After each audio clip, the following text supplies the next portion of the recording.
It's been so long. I bet you thought this channel was dead. Super Jam Session. Super Jam Session. Super Jam Session. I'm sitting here waiting on Skyler Greenberg. Not Sean, though. He's too busy smoking weed. Smoking weed every day. Sean, you gotta save your lungs. Sticking me here with Skyler Greenberg. Lumpy Skyler Greenberg. He makes me think of Squidward. Alright. Skyler's gonna hate that intro. Let's see if he's ready to jump on the call. I think I found him. Let's call.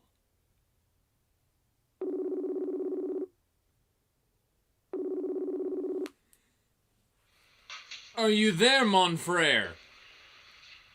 What? Hi. What? What? What? Alright, Stone Cold Steve Austin, are you there?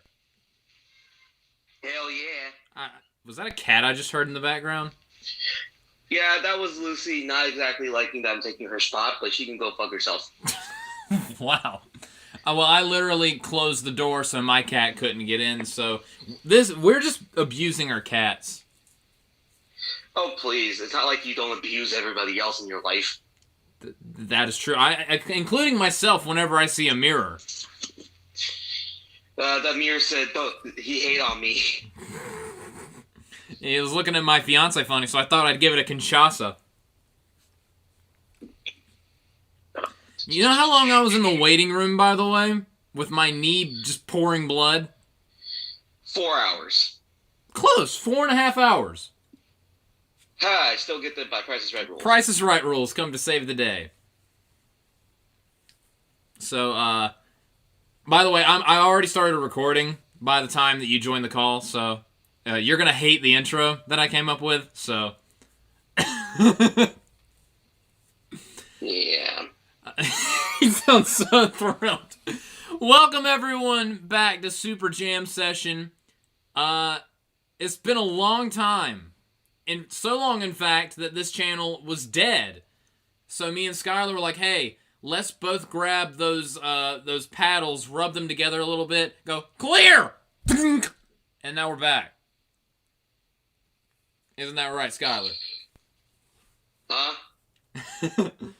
So, the topic of this episode, we were going to do an episode where we were just talking about music we like, but due to scheduling conflicts, we're putting that one on hold, possibly permanently. So it is just me and Skyler today. Sean, like I said in the intro, is probably smoking weed somewhere. Me and Skyler are going to be talking about movies. What movies in particular, Skyler? The Sonic and Mario movies, because anybody that knows, like, Joshua's love of Sonic the Hedgehog, and my own personal love of the Nintendo games. Now, to be clear, Sean did go see both movies, and we do have some of his thoughts on the movies. Yes. So we'll relay them to you at appropriate times. Yeah, I believe when he saw the Mario movie yesterday, he took acid before the movie started. Which I don't recommend, but you imagine, not just imagine seeing the Mario movie high on acid. Imagine taking acid and then that troll commercial starting. My God. Which troll commercial? The weird troll commercial that started before the Mario movie, where they... Oh, you mean the troll movie trailer? Yeah. That had that sequence for 10-15 seconds where it was literally on acid. Yeah, imagine how mind-melting that would be. Just all of a sudden that happens, and you're just like, what planet am I on? But real quick, so yeah, Skyler set it up pretty good. I'm the Sonic fan. Skyler's the Mario fan. So before we get into it, when did you first get into Mario? Like, when did you first started playing Mario games? Well, you have to understand that I was born in 1994, so a lot of like my love of Mario comes from growing up and playing the video games. I think the first Mario game I played was Super Mario Sunshine, and then I went through the different Mario Brothers games for the different stations: GameCube, the DS, the Game Boy, all that stuff. The GameCube, yeah. Fun fact: I've actually never played the GameCube before.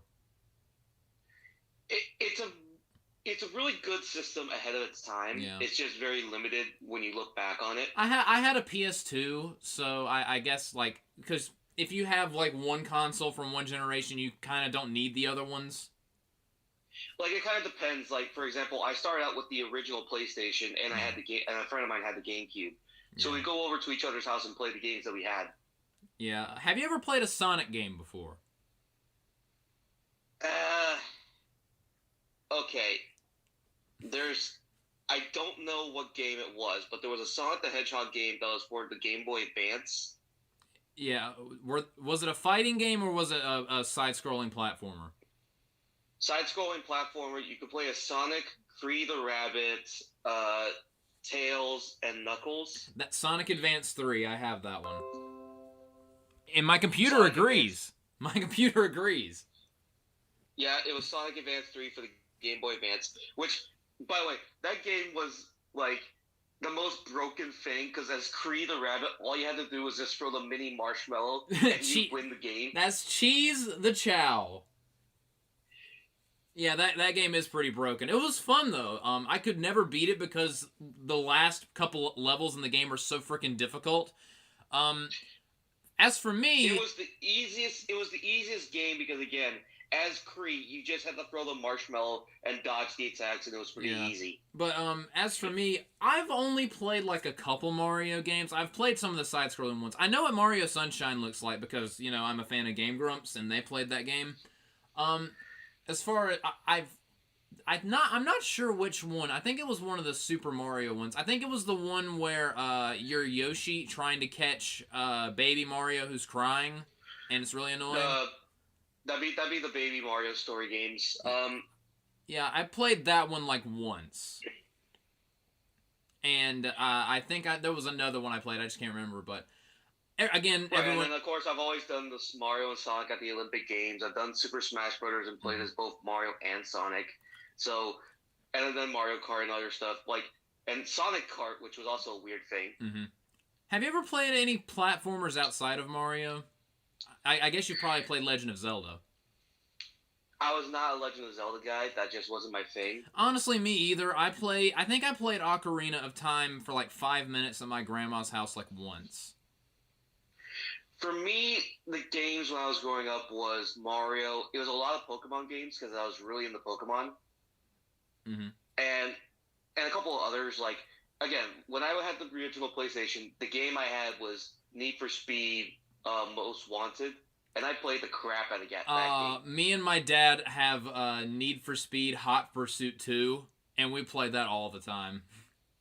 I know, that was one of the funner games. Again, Need for Speed is probably one of my favorite, like, racing games things. It's just kind of too bad that, like, it's not looked as fondly upon as, like, Forza and other stuff, even though I think Forza is overrated. Yeah.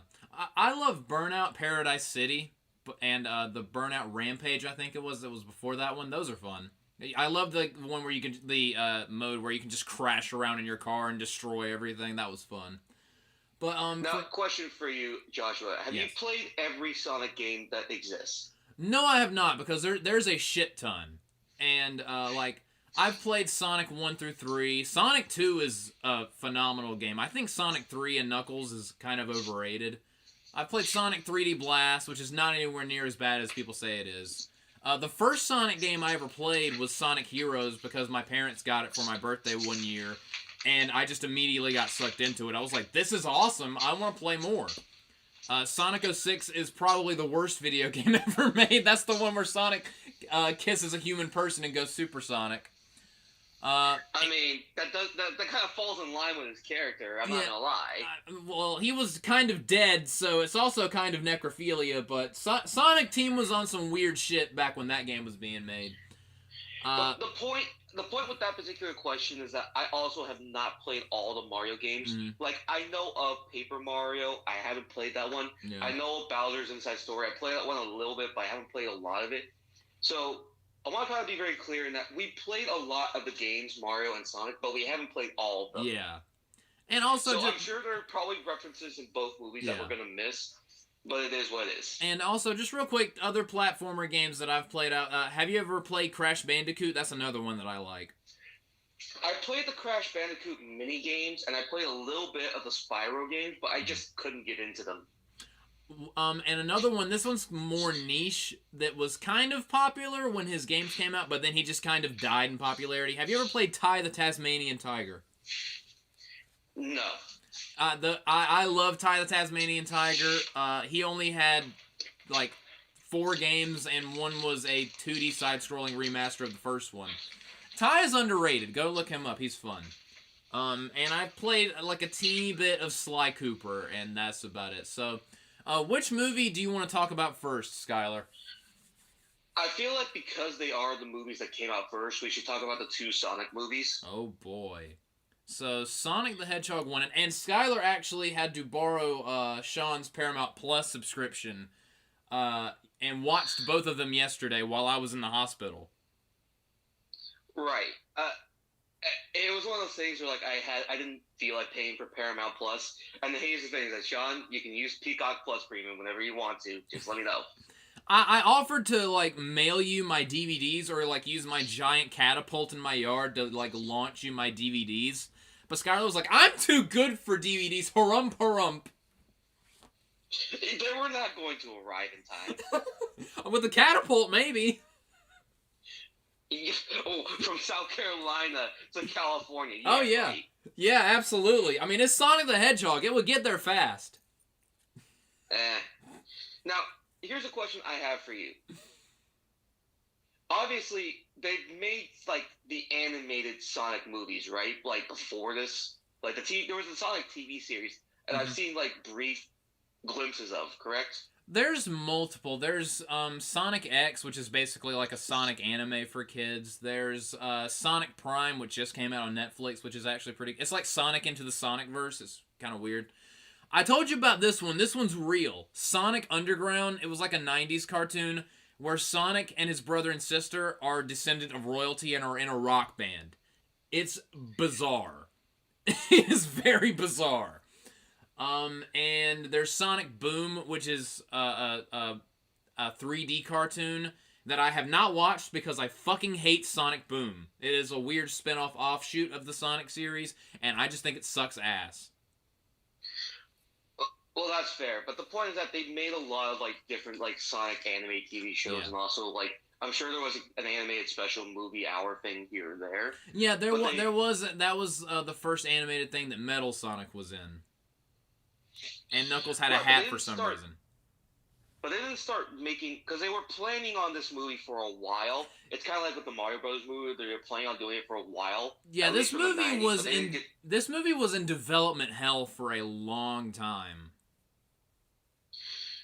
And, of course, the thing with the Sonic the Hedgehog movie, the first one, what's infamous is the first trailer and the first design of Sonic. Oh, yeah. I remember where I was when I first watched that. I was at Winthrop before it was 2019, and I was going through a lobby at Winthrop because it was almost time for summer break, and I was getting my stuff together to leave, and that trailer dropped. I remember who I was talking to immediately afterwards, and the person I was talking to was like, did you see that Sonic trailer? That was fucking stupid. And I was like, you're not wrong. I mean, the thing is that, like, playing Gangsta's Paradise, which does not fit with Sonic's character whatsoever, at all. Was one thing, but that design is one of nightmare fuel things. Like, it's worse than a Sonic meme. Dude, that first Sonic thing is... Have you ever heard of, what's it called? There was a movie that came out very recently, I can't remember what it's called, where they basically brought back Ugly Sonic and made him a character in the movie. What was that movie called? Chip something. Well, whatever. We're moving way like into the niche shape. But the whole thing is that trailer, the first one, isn't famous for being terrible, and Universal having to like spend another 5 months to fix everything. It was Chip and Dale Rescue Rangers where they brought him back. Oh as a yeah. But yeah, that was. I didn't hate it, but it was very bizarre, and I was like, yeah, people are not gonna like this. I did not hate his first design. The first design was terrible. It didn't look like Sonic the Hedgehog. It looked like someone wearing a Sonic the Hedgehog costume. No, it looked like someone murdered Sonic the Hedgehog and was wearing his skin. It was like Cruella de Vil got to Sonic. Was wearing him as a coat. A really fast coat that made her run fast. So she could kill more dogs. So, yeah. But then, when the internet, did what the internet does best and got really mad about it, they surprisingly, I still don't know if it was a marketing scheme, but they went back and reworked Sonic's design, and the contrast between his first design and his second design is just, it's insane. Like, no, that's the thing, is that there's no way that late into production they would have said, let's send out a horrible trailer and get people angry at our movie. It almost would have been the perfect scam to get the movie noticed. But it's also very likely that they were like, let's go with this horrific abomination. And then everyone was like... We're talking about Paramount, okay? Yeah. And this review is going to spend a lot of time about me bitching about both Paramount, which made the 2 Sonic movies, and Illumination, which made the Mario Brothers movie. Yeah, there's some fair critiques in bitching to go around when we talk about these movies. Hey, have you mentioned The Rock yet? I want to mention The Rock. You want to mention The Rock yet? Let's mention The Rock. No. By the way, the other day, me and Andy went to go see John Wick 4, and the second I saw the logo for Fast and Furious 10 on the screen, I started booing in the theater. I can't believe that they're making a 10th one. Listen, Fast and Furious is like Star Wars at this point. They're just going to milk that cow for all the money that they can get, okay? It's a skeleton, though. You can't milk a skeleton. Watch them. They'll milk it right down to the bone marrow. They're like, not with that attitude, you can't. Oh, Jesus. But here's the thing. Do we want to talk, like, plot for plot sequence the movie, or do we just talk about the movie in general? Let's just give it our general overview first. And since this was your first exposure to it, I'm going to let you go first with the Sonic Movie 1. Well, I didn't know what to expect going into this movie. Like, I've seen some scenes, but, like, I didn't see the whole thing, so, like, putting it together is what it is. The one thing we have to remember with all 3 of these movies is that they are kids' movies. Yes, painfully so. I mean, it depends. You can make a good kids' movie that won't make an adult groan. But if you do make the adult groan, well, then you got your problem. Yeah. I feel like you groaned a couple times during this movie. I did, because... the first, 5 minutes explaining Sonic's origins of being from a trans dimension, I wish we could see more of that trans dimension, though. Yeah. Because it looked exactly like the Sonic games, especially, the hills that he was running on, which was supposed to be Green Hill Zone. Yeah. No, we had to go to Green Hills, Montana. That 5 minutes had so much beautiful stuff that you wanted to see, and then they never showed it ever again. Can I just say, while you were watching this movie, you were messaging our group chat your thoughts. My favorite thing was, you were pretty sure something was a reference to the game, and you were asking me, Joshua, is this a reference to the game? And I was like, no, that's just something they threw into the movie. And you just getting more and more confused.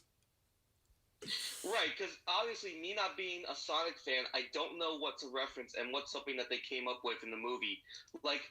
I'm sure this relationship with the owl was cool, but, I don't know. There's nothing about it that screams to me. It's weird. Longclaw is there and then not there. Yeah, Longclaw is a movie-only character, not in any of the games. Sonic doesn't really have parents in any of the games. He just kind of appears in the first game and he's just there. Although, again, in Sonic Underground, his parents are royalty, but that show's fucking wild. Right, we can get to that one later, but yeah. This is like not a major criticism. I would like to have seen more with, like, you know, that story of like Longclaw and Sonic growing up under Longclaw's guidance. Yeah. But it's just like here's a character that's going to be kind of important, but we don't have time to focus on him because we have to send Sonic away to Earth. Yeah, we have to bring Sonic to our planet. Right. Now, the other thing, too, that, like, I have to, like, get into this movie thing is that I am not into Sonic's personality. Well, you don't like an edgy 90s kid? What's wrong with you? No, but, like, I had to, like, I thought about it when I was, like, thinking about what we were going to say today. And the way I have to describe Sonic is that he's basically the hedgehog version, speedster version of Spider-Man. Where he's just going to be the wisecracking hero, which, once I got into that mindset, I'm fine with it. Mm-hmm. At the very least, the dialogue that they had for this movie was way better than the dialogue they had in the second movie. Yeah, I can't exactly argue that. For me, I was fully expecting it, because that is Sonic's personality in the games. He's kind of a wisecracking asshole. And in the movie, they nailed that, except they kind of went back in his age a little bit to, you know, give him an arc to grow up a little bit. Well, they made him a wisecracking teenaging superhero, which, again, it works. We've seen Teenage Mutant Ninja Turtles, we've seen Spider-Man when he's a teenager, Stag Shock, Miles Morales, so on and so forth. And then the problem is that then we get transported to Earth, and we get this setup with James Marsden, which, Donut Lord is on the scene. By the way, do you know who was originally supposed to play this? Who was originally supposed to play this character? Chris Pratt. Of course! Of course! It couldn't be anyone else other than Mario. And the best part is that Chris Pratt was really close to getting this role to the point where he did live stage reviews and even had, like, his image put on one of the posters.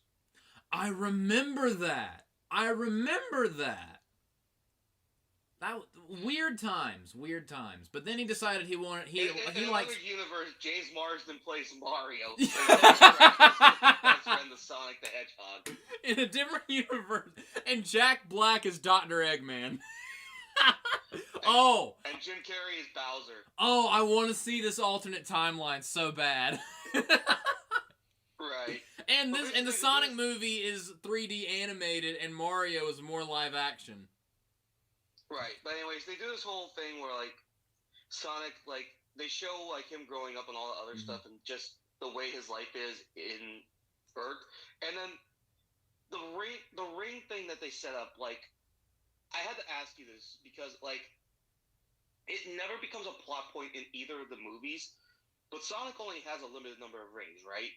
Well, the way it works in the games is, if in the games the rings are your life, he doesn't, like, have a health bar.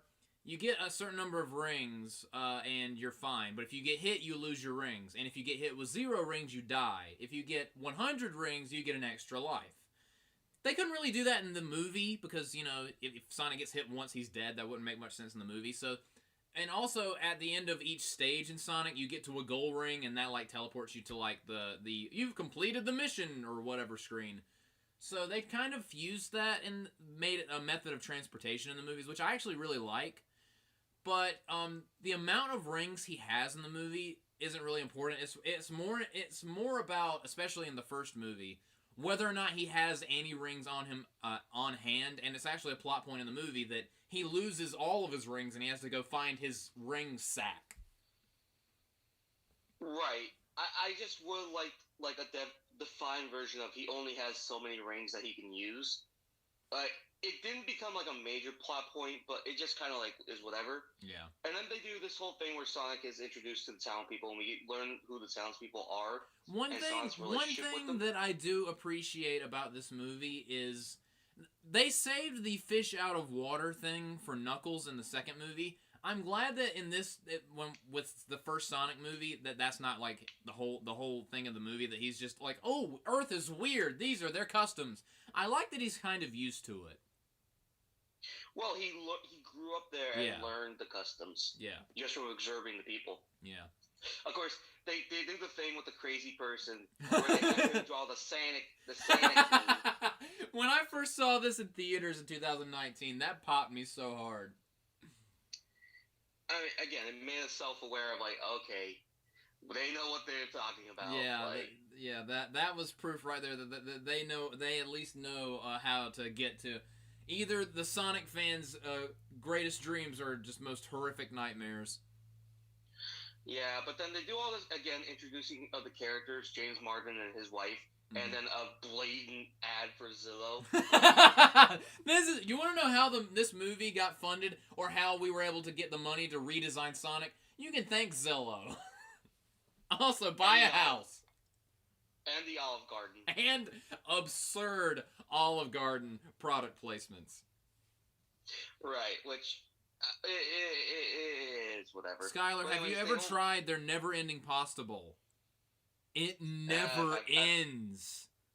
I've had better. I've actually never been to Olive Garden.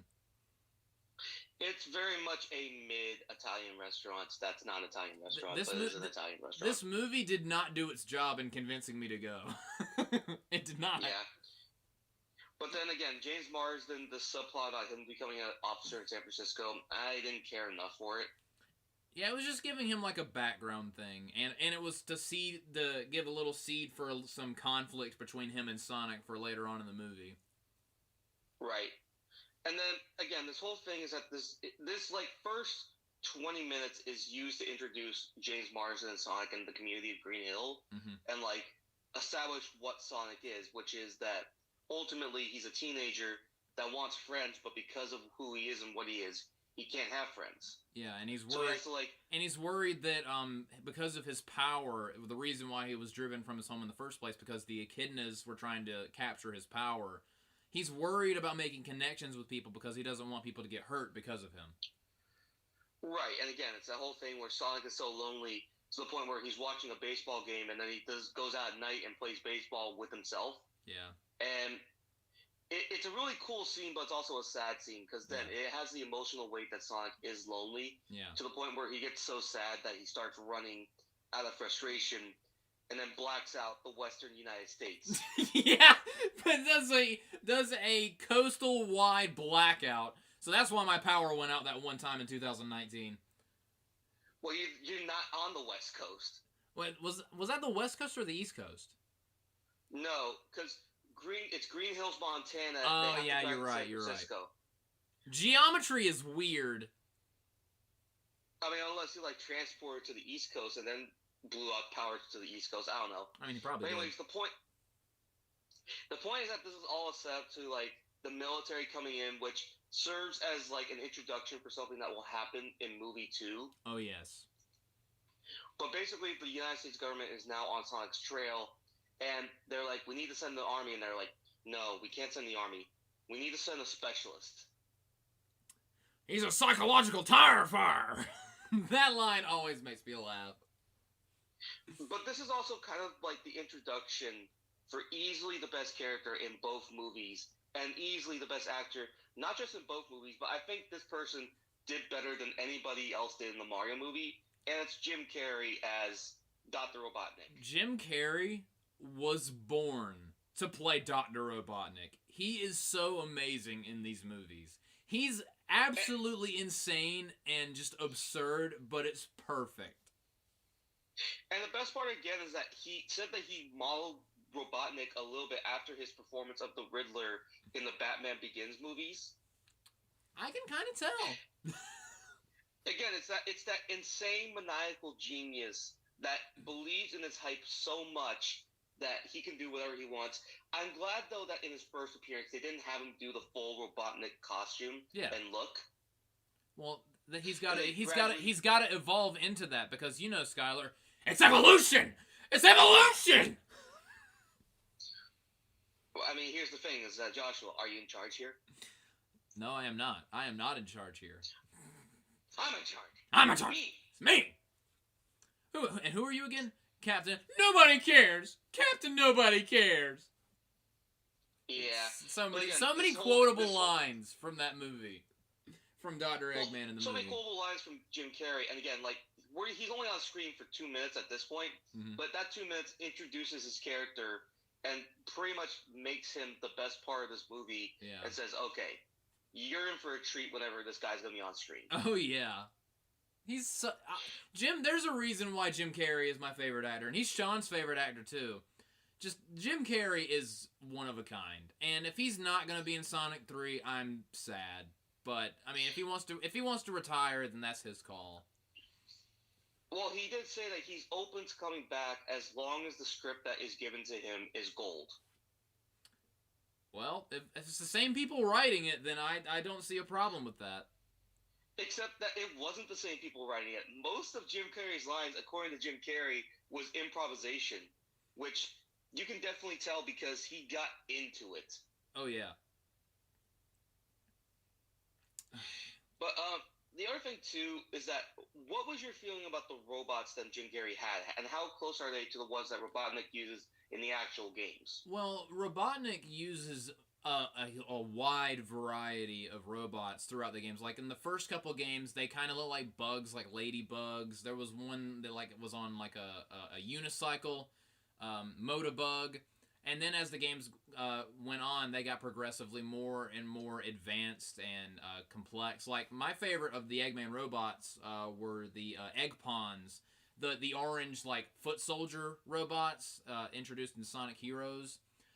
These looked like something from the later games because they were more sleek in their design, but they made sense for the movie because, again, in the games, some of the weaker enemies, and I like the progression of the Eggman robots, because he uses smaller robots at first, and then the longer the game goes on, the more difficult, he goes into the bigger robots, the bigger mechs. And while these didn't look exactly like any of the ones that were in the games, except for some of the later ones, they still had the Eggman vibe. I mean, they were egg-shaped, so... But they're definitely adapted to be more like realistic. What would a robot in the modern times with modern military tech be, which is drones? Exactly. Like it's taking something from the games and not quite adapting it 100%, but giving like an idea of like this is close enough to where you can say, well, it's not perfect, but it is part of like making it work for the big screen. Yeah. Sonic, of course, realizes his. And I really, really liked it. I really liked the Eggman robots in both movies. Yep. But anyways, now Sonic realizes his home is no more safe. He wants to do the rings thing, but they're onto him, so he has to go somewhere. So he goes to James Marsden's house, goes to the garage, tries to teleport away. James Marsden shoots him with a tranquilizer. Meow. And then a ring happens to open up with San Francisco, and Sonic drops all the rings in a tower in San Francisco. Yep. Way to go, James Marsden. You ruined everything. He ruined everything.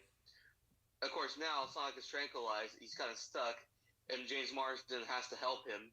Well, first interaction with Jim Carrey and James Marsden, it does something that I'm glad that it, like... Here's the thing, Joshua. Have you ever watched a movie with a supervillain in it, and the supervillain does something dumb for no reason? Yeah. Like, I hate that. Yeah, me too. In this movie, they made Jim Carrey smart enough to realize that James Marsden is playing him. Or at least attempting to play him. Yeah. And again, it's a whole dynamic between Carrey and... Listen, amongst the human actors, Jim Carrey and James Marsden are easily the best two. Everybody else is kind of mid, to be honest. They're just kind of there. They exist. I mean, James Marsden's girlfriend is whatever. Yeah. Well, she plays a bigger part in the movie later. Yeah. But, like, the cop, Wade, I hated that character. You know, I could tell, like, when you were like, I'm gonna watch both of these movies, I was like, I don't know how he's gonna take Wade, especially in the second movie. Because, like, there's one thing to make someone a country bumpkin idiot, but there's another thing to have him act like a complete and total child. He was more, like, realistic in the first one because he had, like, 2 scenes and that was it. The second movie, they really went nuts with Wade. Right, which you're trying to, like, it's one of those things where I understand it's a children's movie. And this isn't meant to be like, okay, this is the real world where this could really happen, because obviously, no, it's not. But you're stretching a lot of logic here in order to make this work. Yeah. But yeah, while Jim Carrey is interrogating James Marsden, the robots are looking for Sonic. Mm-hmm. Sonic has to run. Jim Carrey walks in to see a raccoon eating a cake, which is normal. Yeah, very, very normal occurrence in Montana. Until Jim Carrey finds one of Sonic's quills. Yeah. Which is really important. Yes, and when he saw that, I was like, oh, shit. And he was like, see? I'm always right. or however he phrases it. And right, and of course, because James Marsden is aiding and abetting a criminal, according to the United States government, he has to be killed. He has to be shot dead in his house by a flying robot. By a flying robot. That's a very specific punishment. Yep. Sonic, of course, saves James Marsden, and they flee Robotnik. But the big thing is that Robotnik now has the quill, which allows him to access Sonic's powers. Yeah. Well, first he has to analyze it, which leads to an amazing scene later. Right. But now, like, James Marsden and Sonic have to, like, do this thing where they're driving to San Francisco. Mm-hmm. And, of course, they try to explain away the whole thing of why does Sonic need someone to drive him to San Francisco. Yeah, he does. He was like, yeah, I'll just run to San Francisco real quick, and he runs, and he comes back. He's like, I don't know where San Francisco is. I just ran into the ocean. There's a fish on my head. There's a fish on my head. Which, by the way, we haven't talked about the voice actor for Sonic. What did you think of Ben Schwartz's performance? I really liked him. It was kind of hard to gauge him during the trailers. But I think he really taps into each Sonic voice actor brings something different to the table. Of course, my favorite is the one from Sonic Heroes. I can't remember his name off the top of my head, but I thought he was pretty good. He sounded like a very childish, immature, but growing a little bit Sonic. I thought he was pretty good for the movie. I would have preferred one of the video game voice actors, but I know that would have been a lot to ask. Although the voice actress for Tails is the voice actress from the game, so if they got one, why not get another? But I'm totally fine with Ben Schwartz as Sonic. Oh, by the way, the answer is Ray Drummond. Ray Drummond. Ryan Drummond. Ryan Drummond. He's my favorite Sonic.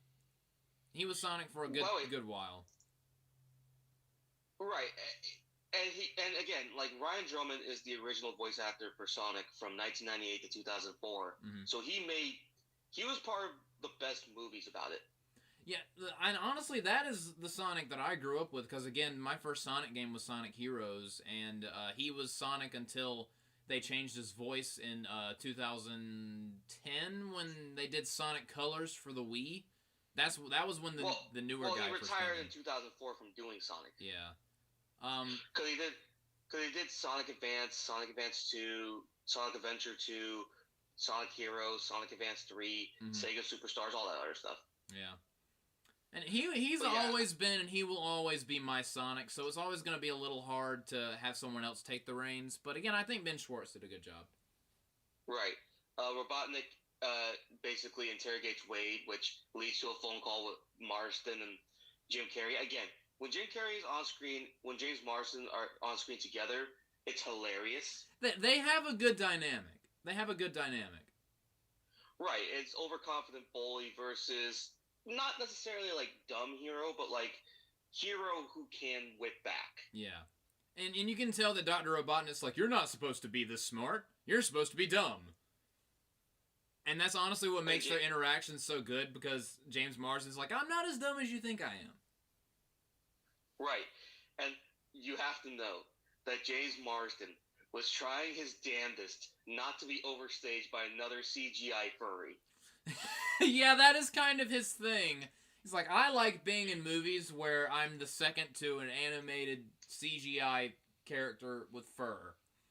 I don't know why. I don't know why he's in so many of those movies. I mean, I loved him in both of the Sonic movies. I just don't know why that's his thing. Well, it's just because of how bad that Hot movie was. Yeah, I have not seen that movie, and I likely will not. It's just because it was just an excuse to make a movie for Easter because there isn't really any Easter movies. And I guess he was done being Cyclops. Right. By the way, that movie was made by Illumination. Now, aha, full circle.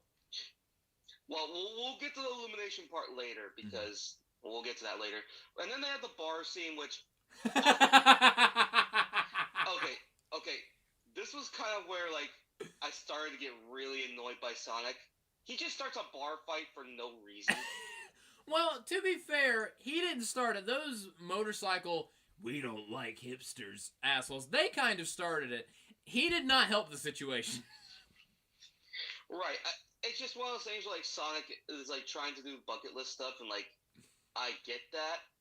But the bar fight, to me, it was an excuse to have Sonic show off what his powers actually truly mean, and that he moves so fast at points that everything slows down It was basically a ripoff of the scene from X-Men Days of Future Past with Quicksilver.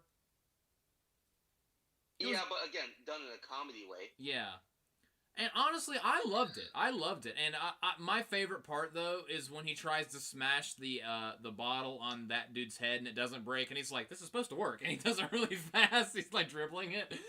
That just tickles me. Right. It kind of shows that Sonic, for all of its speed, again, doesn't really have power. Which kind of like, he has to compensate for it. Yeah. And when he jumps over him and he does like a 100 hit combo, but it's nothing more than like a scalp massage. Oh god. Yeah. But yeah, there's a lot of like things where Sonic is messing with the bar patrons. Of course, he eats a bunch of hot dogs, which we'll get to later in the second movie. Sonic loves him some chili dogs. But again, like, then they have this weird thing where Sonic, like, the whole like "you're not my friend" or "you're my friend" thing with James Marsden. Yeah. Which it was the movie attempting to try and have, like, an emotional, like, gravitas to it. How did you feel about that subplot? About, like, Sonic and trying to find friends? Well, I mean, it made sense. I liked it because in the games, Sonic is kind of a loner, and part of the games is him, helping his friends, making new friends over the course of his journey. Like, the whole thing in Sonic 3 is that's where Knuckles is first introduced, and they become friends over the course of the game. So, I really liked that he was kind of a loner in the first game, and it messed with him because he wanted to have friends. And I really liked the idea of, like, James Marsden wants to move out of Green Hills to become a more serious cop, and Sonic's like, you have a wonderful home, and you're leaving it of your own accord. I had a wonderful home, and I was forced to leave it. And that pisses me off because you're throwing away something nice that you have when I didn't have a choice. And I did like that conflict between them. And it felt like it felt logical because, again, Sonic was forced away from his home and people he cared about. Yeah, but at the same time, it's kind of like, yeah, but James Marsden wants to move from the rural area to San Francisco in the big city. Like, his motivation is also making sense. So I don't know why. Like, but again, I don't know. It felt like Sonic got mad at James Marsden for a decision that any normal person would make. I mean, again, it's the difference between him and James Marsden, aside from human hedgehog. James Marsden is an adult and he's making a career-based decision. Sonic is a kid. He doesn't quite understand making those kinds of decisions. And, again, he's kind of traumatized by being kicked from his home planet. And he's always worried about having to leave behind a new place that he calls home. So it makes sense to me. If he was like an adult Sonic and getting mad about it, then it would be a little more ridiculous that he got so upset. But the fact that he's a kid, and kids often get upset over stupid things, it works for me. Right, like, it wasn't distracting enough. It wasn't as bad as what would happen in the second film, but we'll get to that when we get to that. There's the scene where Jim Carrey is interrogating the brute, in the bar, which leads to more funny scenes with Jim Carrey and him getting closer to Sonic. And then again, Sonic and James Marsden have an argument in the truck about all we just talked about until they get found by Robotnik, and then the robots start coming after him. This is when it leads to my least favorite thing in the movie. Does Sonic have to floss? I don't care what year it is. I don't care what's popular. Can Fortnite get out of my life, please? I mean, it pretty much is in 2023. But for fuck's sake. Especially because when you think about it, the floss dance was started in like 2014, 2015. So at this point, it's at least 5 years old. But it got re-popularized because of Fortnite. And you know the backpack kid that got famous because he flossed and he looks weird and he doesn't make any facial expression other than neutral? Well, the other thing, too, is that you have to remember, Sonic is literally 13 in this. Of course a teenager is going to do the floss dance. I hate the world we live in. I hate it so much. And he doesn't do it just this one time. He does it later on in the movie, and I'm just like, stop. Right. Now, again, the whole thing with Sonic is that now he starts getting angry because of the whole thing, and they start fighting against the 3 different robots that Jim Carrey and Robotnik has, which are all different types of cool. It kind of, in a little bit, it became like a Transformers movie for a second. Yeah. Except not directed by Michael Bay. Well, yeah. If it was directed by Michael Bay, there would have been more tits and ass shots. And those weird, like, you know, those white firework explosions that he loves? Yeah. There would have been more of that. But again, like, they do more with, like, robots versus Sonic and James Marsden. The whole thing of, like, James Marsden giving Sonic the car to drive so he can beat up a robot, that felt a little unnecessary. I liked it. It was teamwork, and a thing in a lot of the Sonic games is an emphasis on friendship and teamwork. And I really like that it wasn't just Sonic doing everything, and you're just like, why is James Marsden is just useless? He's just here. I like that he participated. He participated in the plot. Yeah, but also, like, you got a flashlight. You're a police officer. You shouldn't have a gun. Yeah, he probably could have shot the robot in the face. But, again, it's a kid's movie, so... Yeah, so they had to use the flashlight to hit the robot in the face.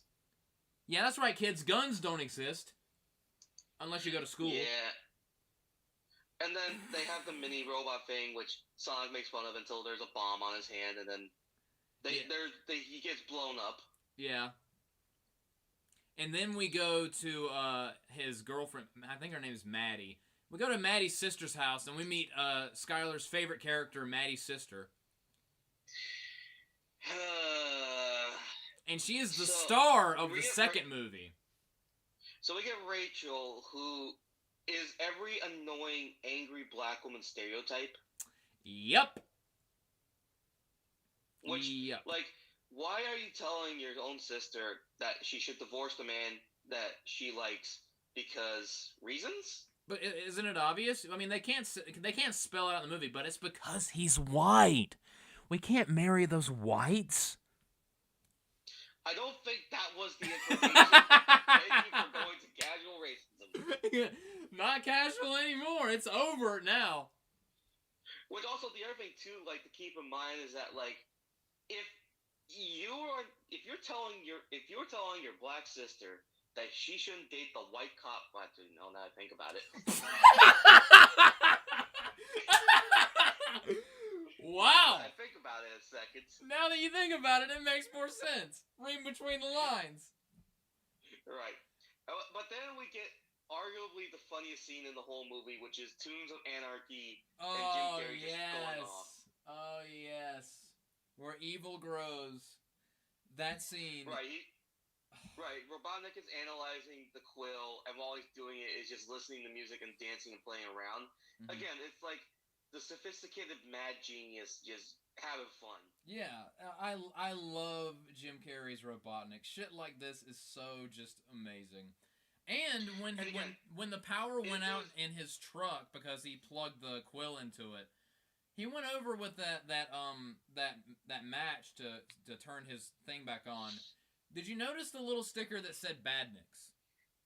That's basically what all of his machines are called. They're called Badniks. That was a nice little Easter egg right there. Yep, and again, the whole thing with him playing off of Agent Stone, like, you're my favorite minion. Yeah, basically.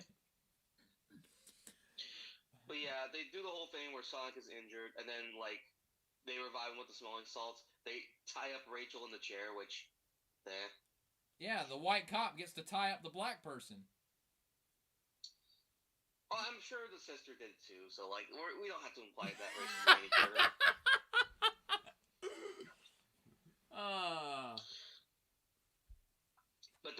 But then we get the small black child giving Sonic the shoes. Yes, the shoes. Thank you, small black child. Thank you, small black child. Your contributions are duly noted. Thank you, JoJo. Yes, thank you, JoJo. But again, like, the stuff with Rachel and, like, all the other things, like, it was funny, but it wasn't, like, Yeah. I loved when she was like, okay, so we just saw a blue alien talking hedgehog, and I feel like I've had a handle on the situation. I haven't freaked out, but what is going on? I loved that delivery from her. I thought it was funny. Right.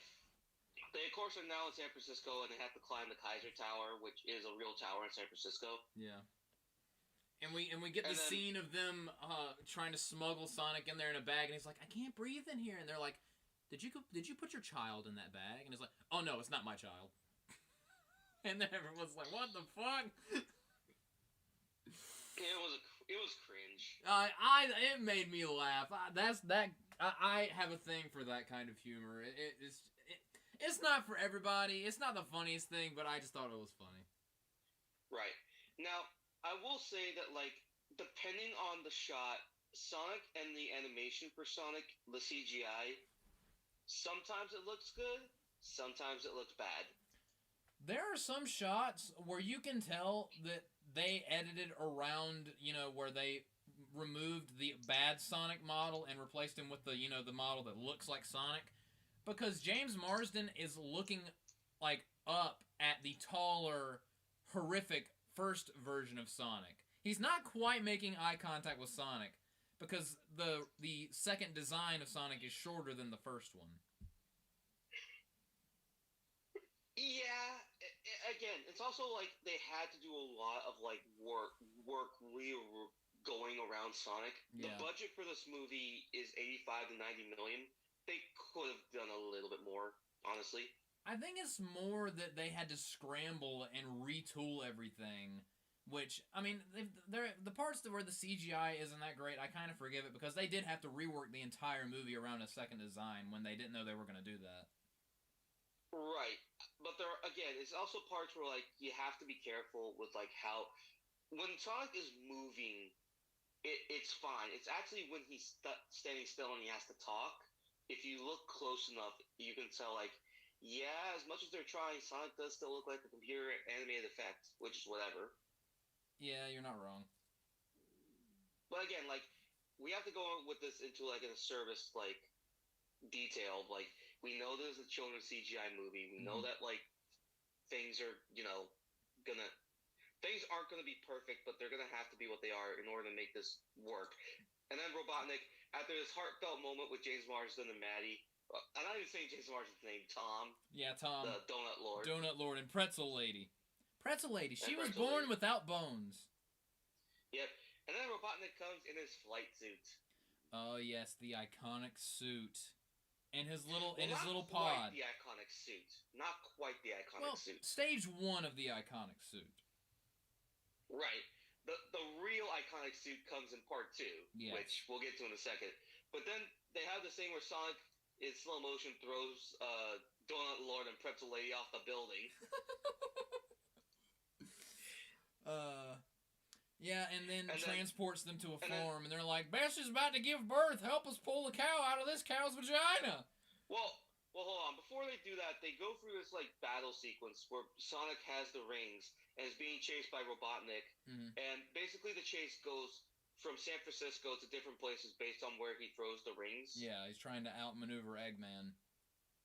Right.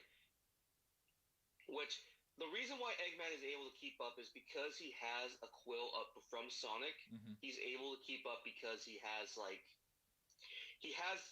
somewhat similar speed. Yeah. Otherwise, there's no way Robotnik would be able to keep up with Sonic the Hedgehog. Yes, exactly. And I love when Sonic first goes slow-mo, and there's that one shot of Eggman's face where his tongue is out, and he's like, I'm about to push the button, I'm so excited. Yeah. This entire video is just going to be us gushing about Jim Carrey as Eggman. Yeah, but again, like, they do this whole thing where they chase each other throughout the world, and, like, going through places. They go through Paris, they go through China, and then they get to Egypt. Yes! And after barking about an illegal left turn, Robotnik gets angry that Sonic is running up the Great Pyramids when Robotnik, not 1 minute earlier, blew up the Great Sphinx. Yeah, he's like, that's one of the 7 wonders! And I like how he said that's one of the 7 wonders, not the 8th, because he destroyed one of the 8. Now there's just 7. Right. Now, are you ready for a plot hole? Oh no, what is it? So, let me double check something real quickly. When Sonic teleported James Marsden when he teleported Tom and Maddie back to Green Hill, right? And they were in the farm? It was daytime, right? It was at some point in the evening. It was some point in the evening, but it was mostly daytime, right? Yeah, and then when Sonic, like a couple minutes later, he goes to Green Hills, it's dark. It is completely dark. I think the implication might be that while they only showed us some of the chase, and they actually chased each other for like maybe an hour or so. I do see what you mean. But that doesn't make sense because Sonic literally runs fast. Yeah. So they did that just to make the scene more ominous and dramatic, but yeah, it's like the world sped up a little bit. Right, like it's not Superman running around the world making time go by faster. Yeah. Yeah, I see what you mean. But you get my point of, like, why, like, that's a little bit of a plot hole. It's not enough to take away from the movie, but it is, like, bad. We get a little scene where Robotnik is fighting Tom.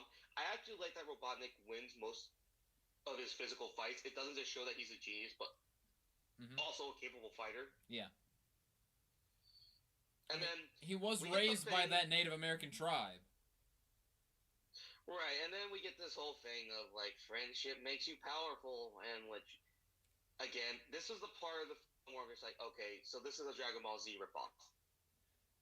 Well, to be fair, Sonic has kind of always been a Dragon Ball Z ripoff, so it is perfectly in line with Sonic the Hedgehog. Right, which is fine. I just, whatever. But then we get this whole thing where Sonic was destroying Robotnik's plane crash. I really wish that Sonic would have destroyed the plane in 8 hits, because that's how you win in the Sonic games. Well, they wanted to show more like how ridiculously OP and fast he is when his powers are activated, and it was also a reference to Sonic Spinball. Yeah. Anyways, we get this, and then Sonic decides to punish Robotnik by banishing him to Mushroom Land. To the Mushroom World. Which, I kind of was like, is that a ripoff of the Mushroom Kingdoms or a shot at the Mushroom Kingdom? I believe it is. I mean, every time they said that, I'm just like, yep.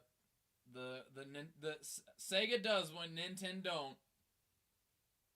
Yeah. That's all I can think whenever that comes up. But yeah, Sonic is accepted by the community.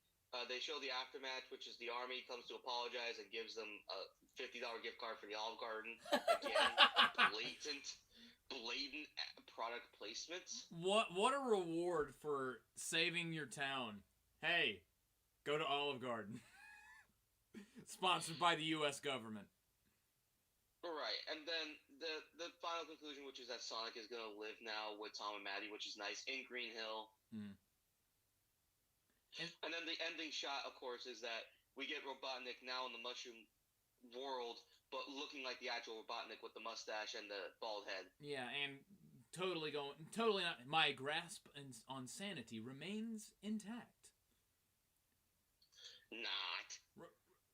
Agent Stone, do rock reconnaissance. Rock reconnaissance. Haha, that's hilarious. What's the matter with you? Right. And then they go through the credits, and then the final credit end scene that they do, that Marvel started, which is the whole Avengers thing. Yeah. Which is they have Tails show up and looking for Sonic. Yes. Which is directly a start to the second movie. And when I first saw this movie in theaters in 2019, it was early 2020. It was this was like days before the pandemic started. But when this first came out, that would have popped me so hard. If it wasn't for the day before, I didn't even type anything. I went on YouTube, and the first thing I saw was a thumbnail for a camera-recorded video in the theater, and it was Tails' big old face. And I immediately was like, shit, he's in the post-credit scene. I can't unsee that now. Yeah. Thanks, Internet. You ruin everything. Yeah. But here's the thing. As much as I'm praising this movie, may I start my critiques of it? Yes, of which I assume you have plenty. Right. Besides the advertisement thing, which we've mentioned, the family-friendly messages, like, personally, there were points where the humor was making me groan. Listen, when Jim Carrey was doing the cheesy humor, it worked pretty much every time that he was doing it. Is that fair? Yes. When James Marsden was doing some of the cheesy humor, for the most part, it worked. There was a line here or there where I'm just like, okay, this is a little ridiculous. Especially the whole Donut Lord nickname thing, which, With me so far, correct? Yes. Every other human besides Maddie annoyed me with their dialogue or the way that they chose to deliver the lines. Like, the way that the military people talked is not how military people talk. The way that, like, Wade the sheriff talked was bad. What, you didn't like a grown man talking like a 5-year-old? Right, and then the whole Rachel thing, which, whatever. But do you want to know what I thought when I was watching this movie and I was about to watch the second one? What? Like, I bet everything that I hate in this movie is going to get more screen time in the second one. Oh, absolutely. They doubled down on shit in the second movie. Right. I felt like the first movie... The other thing, too, that I kind of was, like, a little bit critical of was that the first movie... At times, it was kind of boringly slow-paced. Like, they were building up the stuff, which I appreciate. But it felt boring at certain points, especially, like, the car driving scenes. Like, come on, I want to see Sonic run fast. That's the reason why I'm coming to this movie. It was like the Phantom Menace, where important things were happening in not the most interesting way. Right, because there was a lot of setup to this movie. Now, the 1 hour and 38-minute runtime, it wasn't too bad. Like, it wasn't to the point of, like, going to a complete draw of, like, nothing's happening. Mm-hmm. It's just that it felt like you could have had maybe a few more exciting scenes here or there, but that's a nitpick. Yeah. I thought for what it could have been, this was a very good adaptation and a good video game movie. Yeah. And honestly, this has become kind of famous for, like, being the first good video game movie. Right, that wasn't Wreck-It Ralph, which was its own type of thing, because it didn't... While Wreck-It Ralph had cameos from video game characters, it wasn't a straight adaptation. Yeah, it wasn't like a... It had cameos. Right, but it was the first time that, like... I mean, here's the thing. I know Detective Pikachu came out in 2019, a year earlier. Yeah. The only reason why I kind of, like, am a little mad about that one is just because it was kind of like what you expect with that type of, like, mini-game Pokemon video game movie. Sonic was a better movie than Detective Pikachu. Mm-hmm. I mean, have you seen that movie? No, I have not. Like, there are things that are in that movie that just, Now, as for my opinion of the movie, of course I'm going to have a more favorable opinion of the first Sonic movie because I'm a big Sonic fan. I loved it when it first came out. I still love it, but I feel like in order for you to love this movie, you kind of have to be a Sonic fan. If you're not a Sonic fan, you're either going to hate it or you're going to be kind of meh on it. A lot of your enjoyment of these movies heavily depends on if you are on board with the franchise or not. Right, and also, like, it depended on what you're going into the movie for. But again, like, I still think the first movie was better than the second movie. We'll get into the second movie, but very quickly, Sean shared some of his thoughts.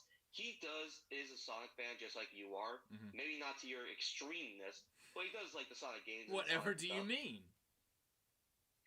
But he also felt like if Jim Carrey was not in the movie, it would not work. Jim Carrey is like 75% of why I like the movie. Exactly. He is the main reason why the movie is good. Yeah. And I don't like have issues with that. It's just it does feel like were he not there, the movie would have suffered. Granted, I don't know who else you could have put in that role. Yeah, that is true. It felt like a role that was specifically designed for him to just take the reins of and just go fucking bananas with. Right. But Sean did understand, like, there are things in that movie that are annoying, especially certain dialogue pieces. Again, they only have to push The Rock and Vin Diesel so many times because Paramount is the parent company of Fast and Furious movies. The line where it was like, "Is The Rock president?" That was funny. Right, that was the one Rock line that did make me funny because also, like, there's that Young Rock show where Rock is trying to run for president. Yeah. Also, I will say this. The musical choices didn't annoy me as much because at least they kind of, like, made sense for, like, what Sonic is. Mm-hmm. I will say aside from, having Sonic floss multiple times, I will say, like, my biggest critique of the movie is the ridiculous product placements. Just the blatant commercials mid-movie. Yep. But we have to say that because now we're going to talk about Sonic the Hedgehog 2. Okay. Would you like for me to give my overall opinions of Sonic 2 first, since you went first for Sonic 1? Yeah, go ahead. I like Sonic 2 more than Sonic 1. Although I will say this movie is 2/3 a Sonic movie and 1/3 a random generic Hallmark movie that does not end. When it's about Sonic, Tails, Knuckles, and Eggman, it is fucking awesome. When it is about Tom, Maddie, and Shamar Moore being sexy, it is fucking dumb. And I can overlook when they go to the subplot about the beach and the wedding, and especially that, although it does kind of test my patience a little bit towards the end when the scene with Rachel and Shamar Moore just goes on for an eternity. But the rest of the movie, when, like, we get the Sonic, Tails, Knuckles team up, when they're fighting Eggman, and some big things happen towards the end of the movie, when Sonic, and I already said this, but when the main characters are on screen, I love it, and I love it enough to where I can overlook where the movie falls flat and meanders. I do. Is Sonic 1 objectively a better movie? Probably, but there are things that I wanted to see in Sonic 2 that I got in spades, and as a Sonic fan, all I would love to see is a version of the movie where the dumb shit was, like, significantly lessened. Now it is Skyler's turn to rip this movie a new asshole. I feel like the Sonic movie, the second one, it very much was a movie where the highs were higher than the first movie, but the lows were lower than the first movie. Yeah, I can agree with you on that. Like, when the good stuff is happening, it is good stuff. Mm-hmm. When the bad stuff is happening, it's really bad stuff. And it just kind of, like, goes back and forth between the good stuff and the bad stuff. I wish this was more consistent, like the first one was, because if it was more consistent, I think I would have liked it more. Yeah, there are peaks and valleys in the second movie. Right. It starts with Robotnik being in the mushroom world and basically his life in the mushroom world. And again, it's just Jim Carrey being hilarious for 5 minutes. Yeah. What did you think of the introduction of Knuckles? I was kind of interested, like, who are the hunters that Knuckles has? Yeah, who are these people? Oh, no one. They just immediately got destroyed. Well, they got destroyed by Jim Carrey's genius because he had set up traps beforehand for these three, again showing his genius-level intellect. Yeah, and using Agent Stone and his rock connaissance as a weapon. It's hilarious. The one thing I will say is that, like, in the first movie, some of the puns were bad, but, like, it's Jim Carrey, so I'll allow it. Yeah. He could not save all the puns in the second movie. Yeah, they went crazy with puns in the second movie. But, like, we get these human-sized hunters that we never see again. Well, but they're dead, so... But, like, it's not explained who they are or what they are. They just here to get their asses handed to them. The introduction of Knuckles and why him and Robotnik are working together makes sense. Mm-hmm. And it pretty much beat for beat goes by the plot of the third game. Which is obviously where this movie is most heavily inspired from. And I will say, when I first saw this in theaters, when Knuckles came out and the first thing you see is his huge fist, the entire theater went, oh, fuck. He's gonna murder somebody. Right, because that's Knuckles' most defining trait. Yeah. What'd you think of Idris Elba as Knuckles? Well, let's talk more about the movie, and then we'll get about Idris Elba and his performance. Okay. But I will say that, like, his voice was good for Knuckles, but there were certain points where he played the character weirdly, but that's... We'll get into that conversation more about Knuckles as we go along. Okay. So, we go back to Earth, and now Sonic is trying to be basically Batman. Blue Justice, trademark pending. Except he's not a good superhero and basically destroys Seattle. Yeah. I will say, the locked armed truck guy is easily my favorite side character human. He's like, you're so bad at this. He's obviously the funniest person in this whole thing because, like, he's a human that makes sense in this world. Yeah, he's every couple seconds he's like, what the fuck are you doing? Just stop. You're making the situation worse. Well, how do you not check under the seat? There's a bomb under the seat. How do you not check?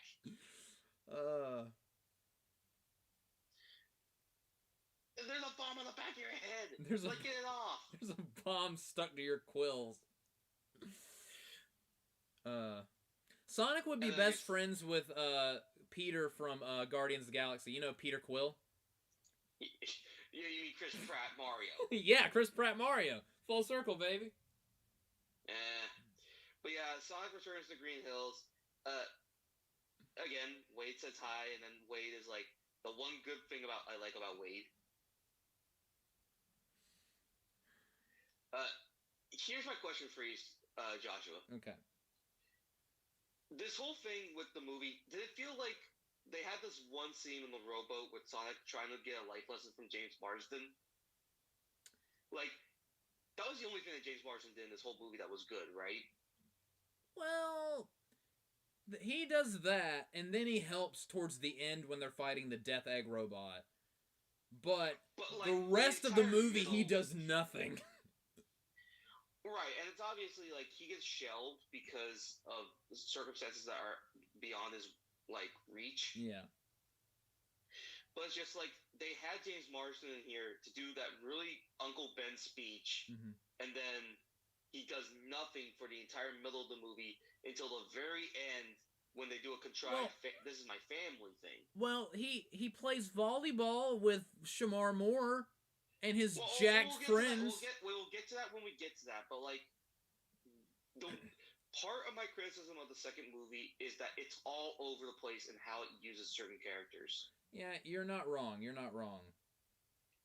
But I kind of understand it because he's already been established in the first film, so it's not like he has to do any heavy lifting in this one. Yeah, and if they had him more involved, then that would have taken away from the relationship between Sonic and Tails. Right, which very clearly Tails becomes the friend in this one. They do the scene where obviously James Marsden and Maggie get transported to Hawaii and Sonic has fun. Again, Sonic just abusing the ring, like taking Oreos and then leaving money for no reason, like and leaving way too much money. yeah. And then just trashing the house. Just destroying the house. At least he's fast enough to immediately fix it. Yeah. But then they do the whole thing where now they have Tails come in and basically do the scene from the first movie where Tails comes in and like, okay, I need to find Sonic. Where the fuck is that blue bastard? The exact lines from the movie. No, it's not. But yeah, now we get like James calling Sonic and Sonic is at the house, and then James talking to Sharmore, which, Yeah, this was the beginning of my favorite part of the movie, this wedding subplot. Which was terrible. Like, it introduced something that you ended up liking later, but like I felt like we could have just cut this off sooner. They could have like shown it a little bit, but they went so overboard with this subplot for no reason. And I don't know why. It very much takes away from the movie. It was to get Rachel involved more. But why? Because we didn't get enough of her in the first movie. Yes, we did. We got more than enough of her in the first movie. We got systemic racism in the first movie. Urban America wanted more. I can't tell you what else, man. Jesus Christ. And like again, it's not a criticism of the actress. Like she did what she was told to do. Yeah. So like whatever. Yeah. It just you were not gonna get anywhere with that type of character, the annoying, natty black woman. Yeah, you're not.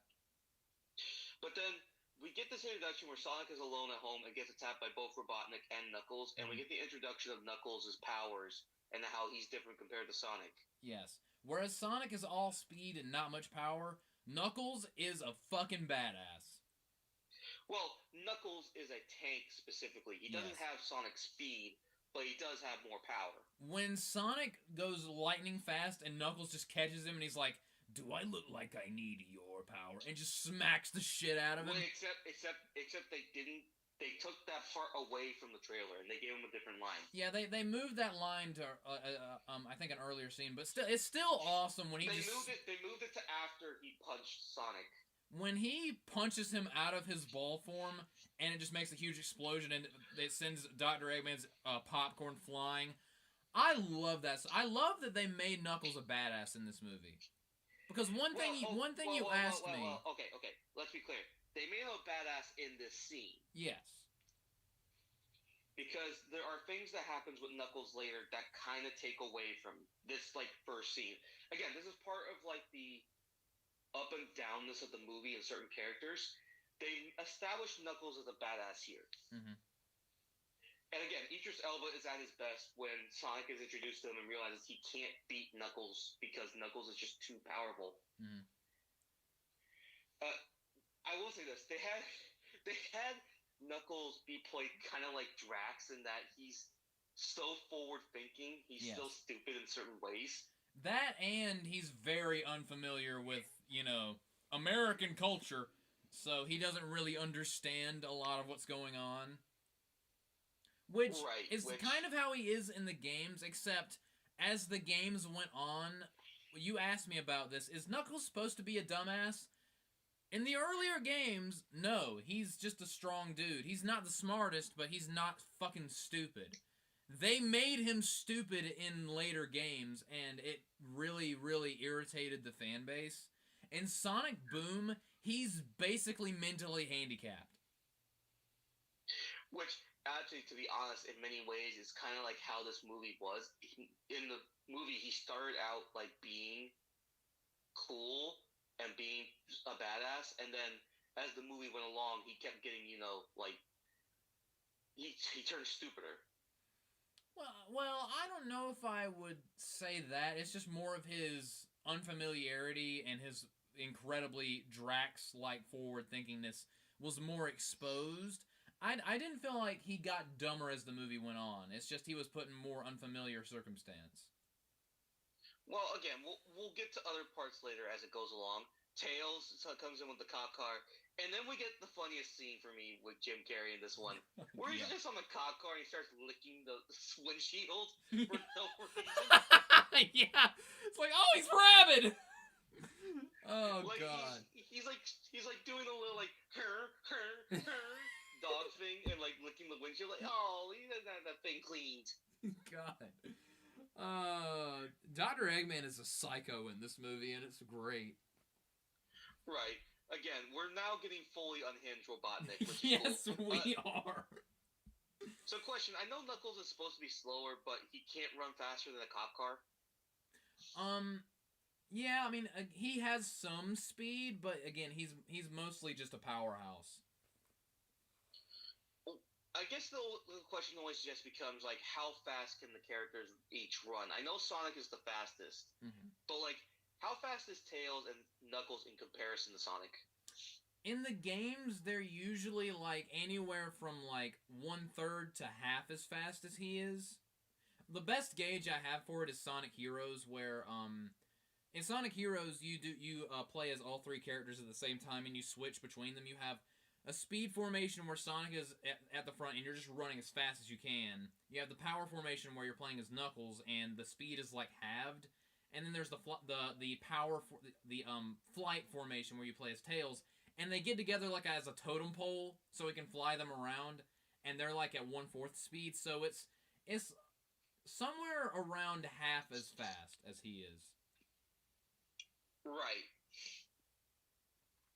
I don't know. It just feels like they really underpowered Knuckles' speed and also Tails' speed in this movie, but I understand why, because again, Sonic is supposed to be the fastest one. Yes.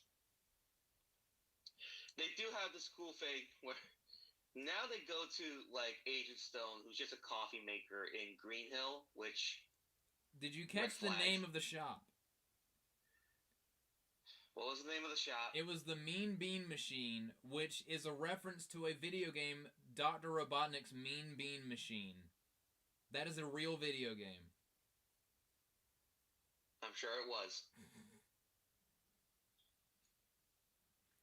And then we get, when Robotnik comes back, Stone is like, he's back! My love! My love! It's been too long! Can we go to the back room real quick? I have a raging hard-on for you right now. That mustache, oh my God. That's the thing, is that in the first movie, it wasn't really that much implied. It's like, he's just a loyal minion. In the second one, there were some homosexual undertones here. The undertones? There were some overtones in this movie. He was literally drawing his face in coffee. I mean, yeah. Yeah.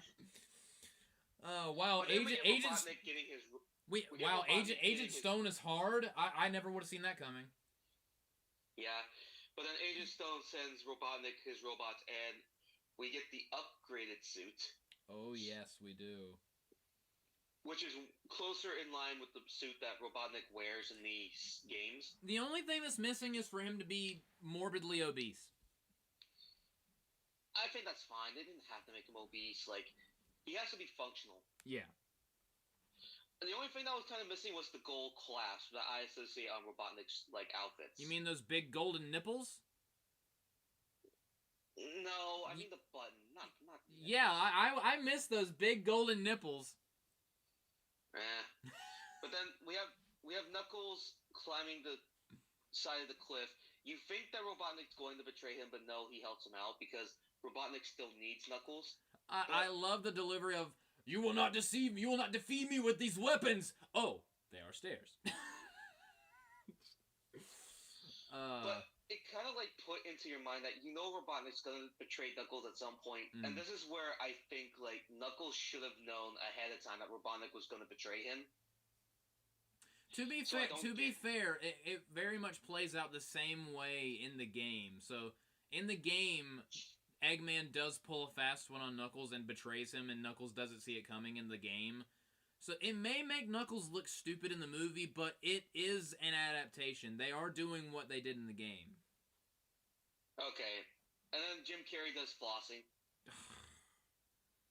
And Knuckles... He's the only one that's allowed to get away with it, okay? And Knuckles responds by saying, "I don't understand a word you just said."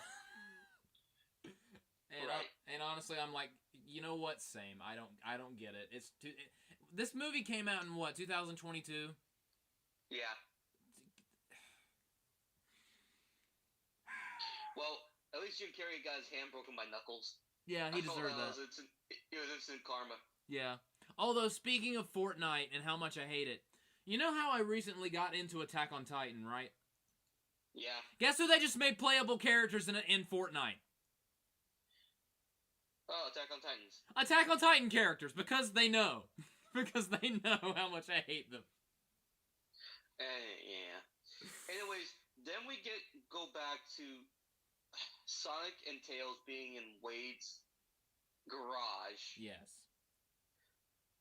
Everything with Wade in this movie was dumb as fucking Boulder dropped in a... It was drowning a sack of dumb puppies. Wow. Stupid, like, idiotic. I agree. Wade is dumb as fuck in this movie. He was dumb in the first one, but a kind of realistic, like, incompetent at his job kind of dumb. The second movie, they went way overboard with it. Again, it's like the movie... The filmmakers decided he's not dumb enough for a children's movie. He needs to be Patrick Star level dumb. Yes, they went the Patrick Star route. Which I do not appreciate. But then we get this whole scene with the Long Claw, which... It's exposition. It's exposition, but it sets up the compass, which... Explain the compass. The compass is not a thing in the games, which again was another one of those things where Skyler was like, this is in the games, right? And I'm like, no. And he's like, what the fuck? Basically, this is the Dragon Radar so they can find the Chaos Emerald. Okay, but how do you find the Chaos... Okay, I know in the Chaos Emeralds, in the games, you find the Chaos Emeralds by getting, like, these coins that unlock the stage that allow you to get the emeralds. The way it works is in every Sonic game, there are special stages, and you have to do certain things to unlock the special stages, so you can complete the special stage to get the Chaos Emerald. So... Right, I know in the Sonic game that I played, you had to collect, like, 7 coins on every stage that you're on. And once you get the 7 coins, you can transport to the special stage. The way it's done in each Sonic game is different. So it varies from game to game. But the long story short, you have to get to the special stages to get the emeralds. In this game, they gave you a compass, and they're like, it'll Dragon Radar locate the Master Emerald, go to it. You mean movie? Yeah. Right, which the Chaos Emeralds are... basically the Infinity Stones of the Sonic universe, at least in the games. Basically, so, they did it a little bit differently in the movie, and I'm not super crazy about the implementation of the Chaos Emeralds in the movie. For one, I mean, we'll get to it, all of the emeralds are way too tiny. Like, the Master Emerald is the size of, like, the Master Emerald is the size of what the emeralds should be in the game. Well, it's like 2 times as big as the regular size of a Chaos Emerald. The Chaos Emeralds can fit in your hand. Like, one can fit in your hand. It's not super big, but it's not super small. It's like medium-sized. In this movie, they're freaking pebbles. And the Master Emerald is like 2 times the size of a Chaos Emerald in the movie. In the games... The Master Emerald is humongous. It is massive. You cannot pick it up because it is like it's like as tall as me. So. And the other thing too and again, this is the little bit of knowledge I know from the Sonic games that I played. Each of the individual Chaos Emeralds has an ability, kind of like the Infinity Stones, over a certain aspect of reality. Kind of. In the games, they all have the same power, because in the games, the Chaos Emerald basically give you time control powers. They can stop time, they can warp you across time, like, and the more Chaos Emeralds you get, the more powerful you become, and when you get all 7, you basically become just completely overpowered and broken, and you go super. And it depends on how many Chaos Emeralds you have on hand, and when you have all 7... after you use them, they scatter like the Dragon Balls. Whereas in this movie, they do it a little differently. Right, which I don't like the change because now you're changing something that's fundamental to the Sonic game. It's a small thing. Yeah. But, like, it changed something fundamentally about how they work and how they function. And again, kind of steals off a little bit of the Avengers idea. Yeah, it's like an amalgamation of the Avengers and Dragon Ball Z.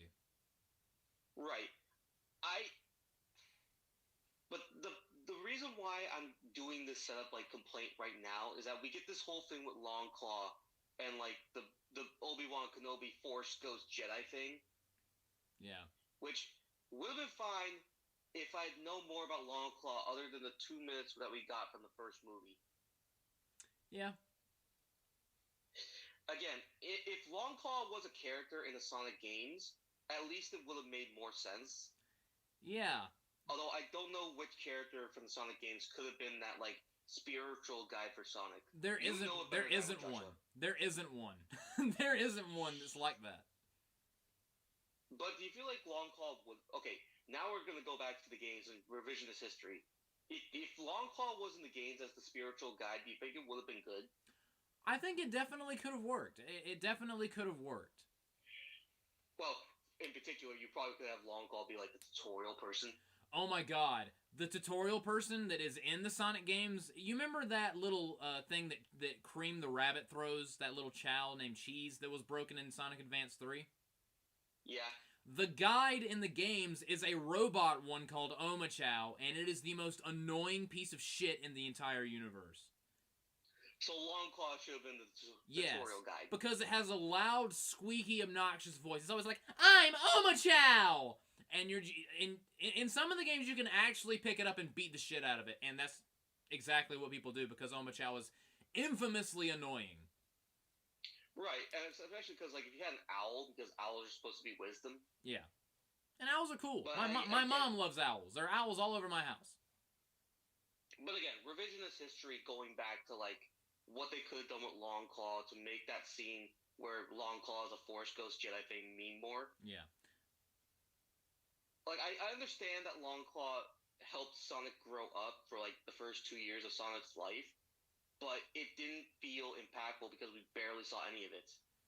Yeah, like, there was just a couple passing, like, I miss Longclaw, and that's basically it. You kind of need a little bit more than that, which, again, goes back to our thing in the first Sonic movie where wish we could have seen the Sonic world for a little bit longer than the 3 minutes we got. I would have liked to have had them transport to the Sonic world in this movie. Yeah. Especially since Knuckles ties directly into the conflict of the beginning of the first movie, because his tribe were the ones that attacked Sonic and Longclaw in the first movie. That also felt like they had to go backwards a little bit and do like a little bit of like revisionist history with this movie. Yeah. Again, the Sonic plot not making sense. That's not a surprise. Also, another thing about the Chaos Emeralds, I did not like where they heavily implied, or if not outright stated, that the Echidnas created the Chaos Emeralds. The Chaos Emeralds were not created by the Echidnas. That is bullshit. It wasn't honestly until Sonic Frontiers came out where they finally explained how the Chaos Emeralds came to be. But up until Sonic Frontiers, the Chaos Emeralds have always just been a plot device. They've always been like this ethereal thing that just was kind of always there. In Sonic Adventure 1, the Echidna tribe tried to use them, but they didn't make them. Well, which is whatever. And then we get this whole thing where Robotnik meets up with Agent Stone. We get Knuckles meeting Agent Stone. And then we get this one really cool shot where Robotnik's lab is created in the coffee shop, and you see the actual logo of Robotnik. Oh, yes. And then the movie immediately goes to the Landmark channel / Lifetime channel, where they do the whole, oh, we have the husband-to-be that's coming to the family and the brother-in-law that don't get along with each other. Yeah. And is anyone big fans of useless subplots that go on forever? Because we got one for you. Again, this was not that bad because it was only a minute or two. But also, like, James Marsden is also a pretty muscular guy, so I don't know why, like, he's playing with a shirt on. Because they wanted him to be on the Nerd Squad. Because the jocks have to beat the Nerd Squad. It's a cliche, Skyler. Don't you know how cliches work? Right. And then the other thing, too, is that they use this scene to establish the whole JoJo has the wrong ring thing, which will come into play later. I'm not gonna lie, that got me in the theaters. I actually really liked that. It's just that the subplot around it, if it was just that, and then the other thing, and they didn't linger forever, it would have been better. Right, but again, this is not where the subplot gets that bad. It's just like a minor distraction thing while we're waiting for the next plane to come up, which is Sonic and Tails transport to Siberia. I'm very curious as to your thoughts on the Siberian dance routine. They get transported to Siberia, Russia, and the Soviet Union. Targan. But yeah, Sonic and Tails show up in a bar in Siberia, which, When that woman cut that fish's head off and the fish's decapitated head was like, run. I was like, okay, is this a SpongeBob episode now? Now it's getting into the corny shit. Yes. By the way, it wasn't a woman. It was a Chinese guy. It was the woman with the knitting quill with the skull face, which whatever. It's so ridiculous. Right. And then we get the scene where Robotnik and Stone are talking to each other, also about Knuckles. And again, this is where Stone hints at, hey, Knuckles is not going to be that useful. Why don't you just betray him? And Robotnik's like, trust me, I know. It's coming. I'll do it later. Don't rush me. Not like last night in bed. Don't rush me. We've talked about this.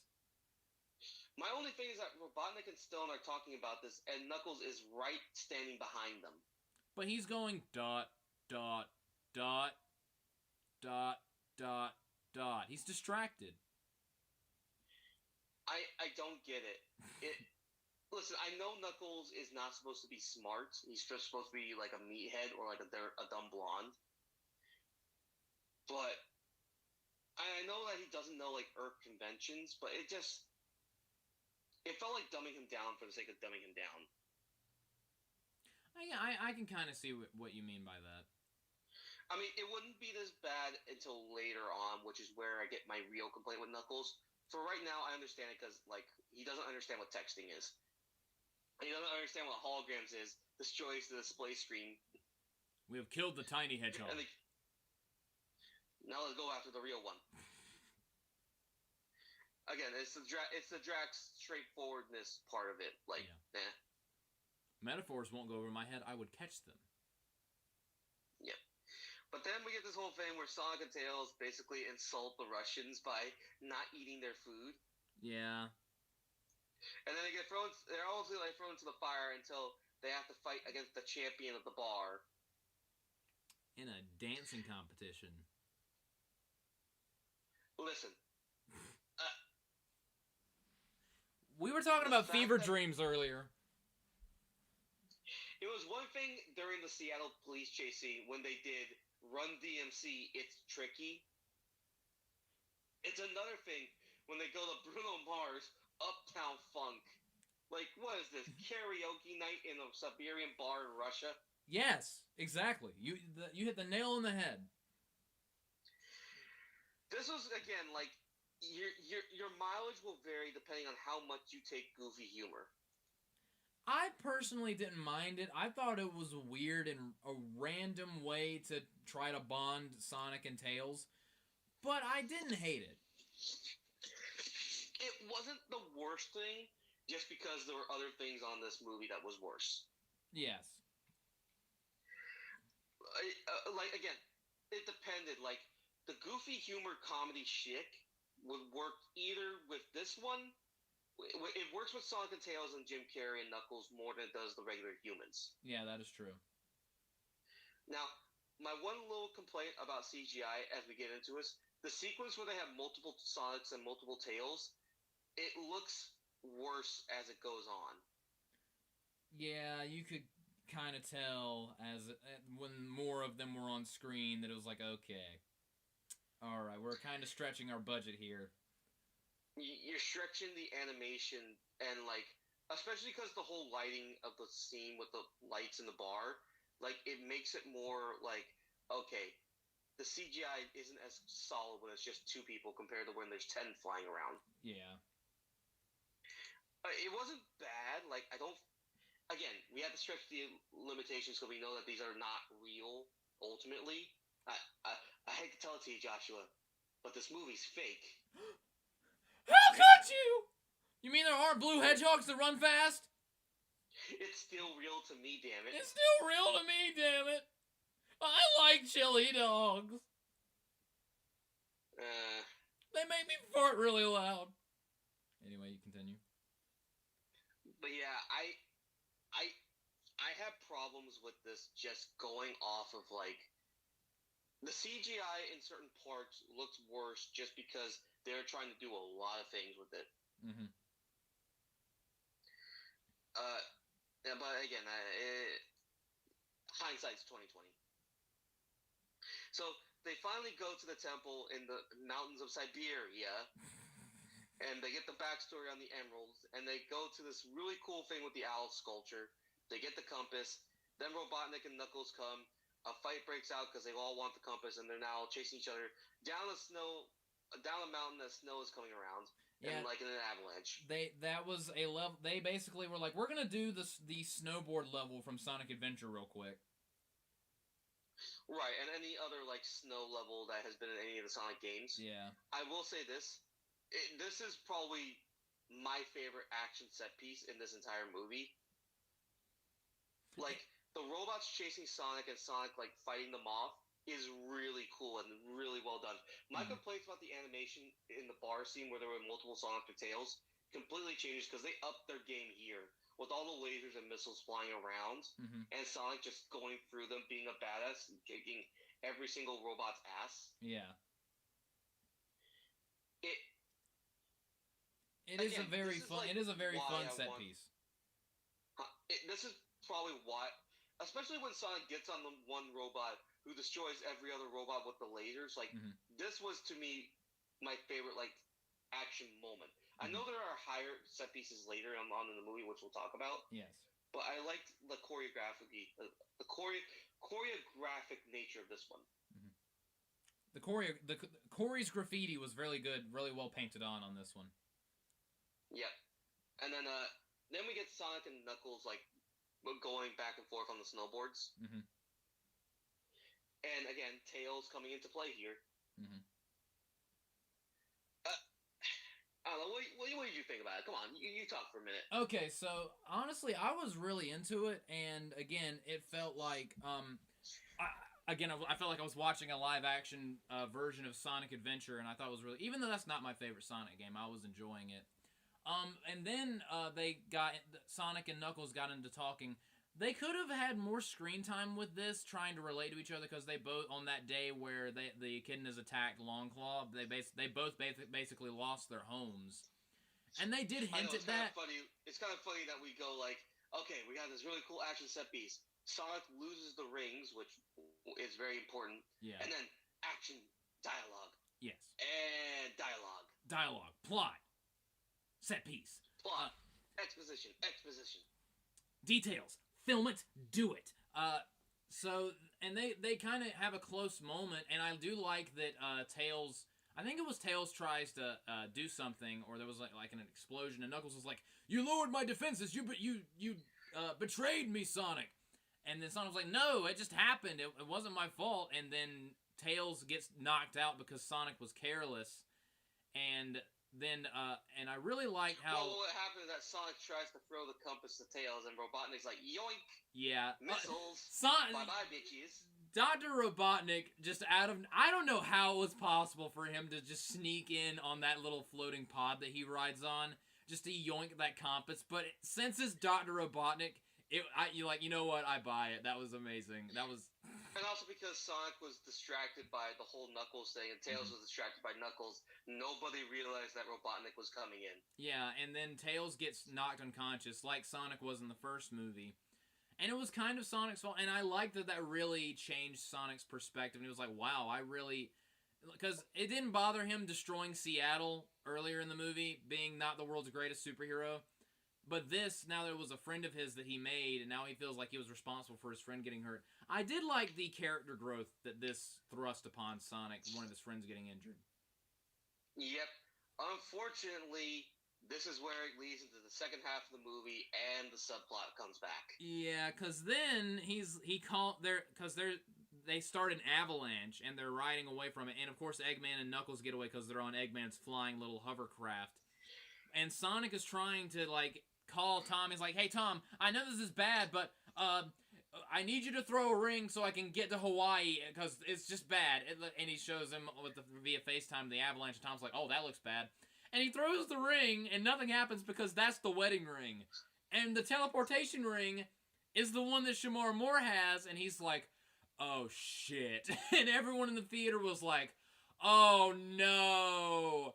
So he goes over, and he's like, listen, I know this is weird and bizarre, but it'll make sense, I promise. Give me the ring. And Rachel's like, ignore him, look at me, give me the ring. And then he just punches Shamar Moore in the face, grabs the ring, throws it, and the incoming tsunami of snow just demolishes the wedding. And then it just starts getting ridiculous. Well, again, this is where the comedy in this movie comes in. Yeah. It felt like, of course, they're going to ruin the wedding with James Marsden having to get the ring back, and the whole punching of the groom-to-be thing was... Yeah. I'm surprised it didn't break his hand on Shamar Moore's jawline. That man has a jaw. I mean, that jawline is fantastic. I agree.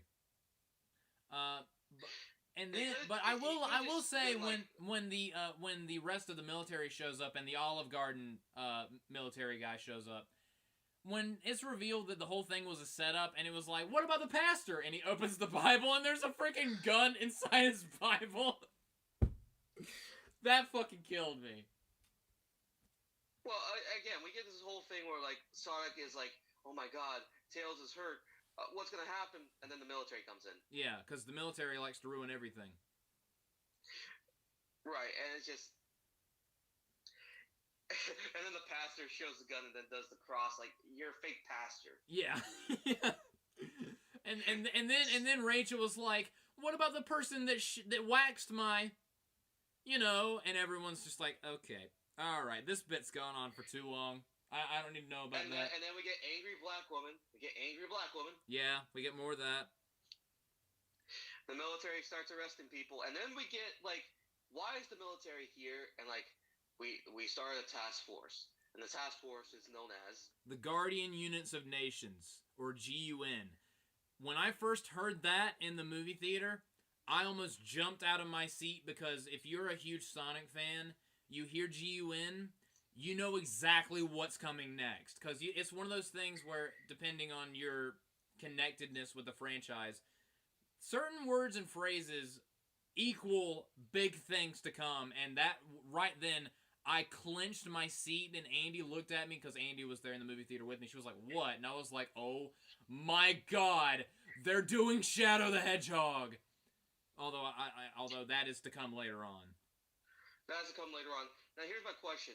Is Guardian Units of the Nations friends of Sonic or enemies? In the games, they are a military organization. They're basically the world's military in the Sonic games. And they usually hunt... They're one of your enemies in the games. They usually hunt Sonic. Although in the second game, it's because Shadow the Hedgehog broke into a place and stole the Chaos Emerald. And GUN was given information, track down the fast hedgehog with the Chaos Emerald. So naturally, they go after Sonic the Hedgehog first. And in the first level of Sonic Adventure 2, is you trying to get away from GUN because they think that you're the hedgehog that they're supposed to go after. This is not the hedgehog we're looking for. This is not the hedgehog we're looking for. So yeah, basically. But yeah, Gun being involved, again, for me, who does no affiliation with the games, that moment just kind of like, whatever. To you, as a big fan, it pops you because, like, you know what's coming. Yeah, because of the implications. My thing is that... Hold on, continue. Because, and another thing, one thing that I did not notice until my second viewing of the game, when they get out of the helicopter in one of the scenes in the movie, the letters SA2 are plastered on the side of the helicopter. Sonic Adventure 2. And that is important because that's the game where Shadow the Hedgehog makes his debut. And when I first saw that, the second time I saw the movie, I got so mad. I was like, how did I miss that on my first viewing? Because if I would have seen that on my first viewing, I would have lost my shit. Right. But the reason why, like, this part brings on the movie is that we get next 20 minutes. Yep. 20 minutes of now the black ladies have to be the secret agents against the government agency that is shown to be incompetent. Mm-hmm. Yeah. They borrow Tails' gadgets, but still. The fact that Gunn could not beat Rachel and Maddie, even with the alien technology that they have, is just pathetic. Yeah, that wasn't what bothered me. The next scene is what bothered me. I mean, the next scene was what bothered me, but immediately you establish, okay, Gunn is here. Gunn's going to be important.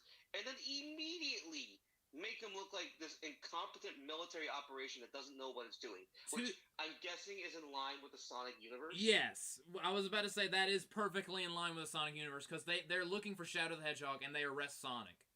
Sonic is blue, Shadow is black and red. It's kind of easy to tell the difference, unless you're colorblind. Well, here's the thing. In the games, would you describe Gunn as being incompetent, like they can't stop regular people? I don't know if I would say that. And I understand, like, yes, they have Tails' technology, and they have Tails' weapons that they're going to use against Gunn. Even then, it's pathetic. Yeah, it is kind of ridiculous. Like, again, you're trying to establish this military force as being dangerous, and no, they are not dangerous. They are a joke. They're stormtroopers. They're worse than stormtroopers. At least the stormtroopers had a couple of scenes where they were menace to society. In this one, Gunn can't do shit. Basically, yeah. But again, it's also... It becomes that because, again, this is a kid's movie. And you can't have someone be that ominous and that bad in a kid's movie, I guess. But it gets worse. Because yes, it does. We get the thing where we get Joan Jett and Rachel driving the golf cart. This scene goes on forever. No. Hold on. What specifically is bad is that you get angry black woman on the golf cart, on the golf cart, causing chaos and craziness, tries to run over her fiance, and then there's slow motion as she steps off of the golf cart in high heels with a drink while the golf cart smashes into the altar with pyro and explosions going off all in slow motion. Yeah, I don't know what drugs the people that made this movie were on when they did that scene, but they were certainly on some drugs. I told you guys in the chat, did Zack Snyder take the camera for a couple minutes? Yeah, it felt like it. It was the most what the fuck scene in the entire movie. Like, at that point, that's when they jumped the fucking shark. Because, yeah. Like, you do not have that type of scene in this movie, and you're not taking it seriously. When I first saw that, I was like, this is a Sonic movie, by the way. This is allegedly a Sonic movie. And then Sharmar Moore jumps in front of the general with the taser. Yeah. And lands on their ice sculpture, and he's like, oh, I'm cold. And she's like, because you're laying on an ice sculpture. And it hurts so much, I'm gonna die. I'm like, oh, come on, it's a taser, you're fine. Are you not a federal agent? Yeah. And then it drags us. It's like, you know, even though I was a double agent, I did kind of like you. And she's like, oh, really? And then they kiss, and the helicopter with the, whatever their names are, forever, flies past them, and it's a slow-mo. And I'm like, can we get back to the interesting shit, please? Right, again, this is what I'm talking about when I'm saying the lowest of the low points of the movie was this. Because we get 15 to 20 minutes of this bullshit. This did not need to be in the movie. Like, you can have the secret agent be involved, but you want to know what happens when the secret agent is involved? Usually you never see them again. Yeah. You do not, like, have the wedding scene and have them come back 10, 15 minutes later, again, with the fucking plane message thing. What? You did not have to get them two together. They did not have to repair their relationship. All it did was make the scene drag on forever. Right. You cut that shit out, and you get rid of all the campiness of the movie. Yeah. The movie would be like 1,000 times better if you shortened that scene a lot. No, you take the scene out. Yeah, honestly, like have Rachel help Maddie save Tom, and like Tom's my true family and stuff. Like, and then you could and then cut. Then you would no, and then you'd be like, listen, I know I treated you badly before. I just want to say I'm sorry. I know you love my sister, and I approve of it. And it's just like that would have paid off the setup in the first movie. Yeah, but no, they had to do whatever the fuck with Shamar Moore for no reason at all. Just yeah, that was the worst part of the. Yeah, that was the absolute worst part of the movie. Right. Again, it's just. Now we're gonna go back to the Sonic part of the movie. Yes. Because now we have Knuckles and Robotnik entering the Temple of Doom. Yeah, basically. Oh, but hold on. You know how we get like a minute or two of like the whole thing of them entering the Temple of Doom, right? Yes. Well, do you want more cornball goofiness? Because I'm going to give you more cornball goofiness. This, again, I loved this. I loved this. What, Wade with the police light on his head on a scooter? Oh, I thought you were talking about Knuckles and Eggman going through the maze. I will say... No, we cut back after Sonic and Tails get up and like, we have to stop them. We have to do something. We cut back to Wade back in Green Hill with the scooter and the police light on his head, wondering why he can't get into the coffee shop. And then he gets into the coffee shop and tries to stop Agent Stone. My problem with that is not so much the weird and campy goofiness and him being, like, mentally handicapped. My problem is you go from, like, the super dramatic and emotional Sonic, like, I have to be the one to stop this. I have to make it up to my friend who got injured because of me.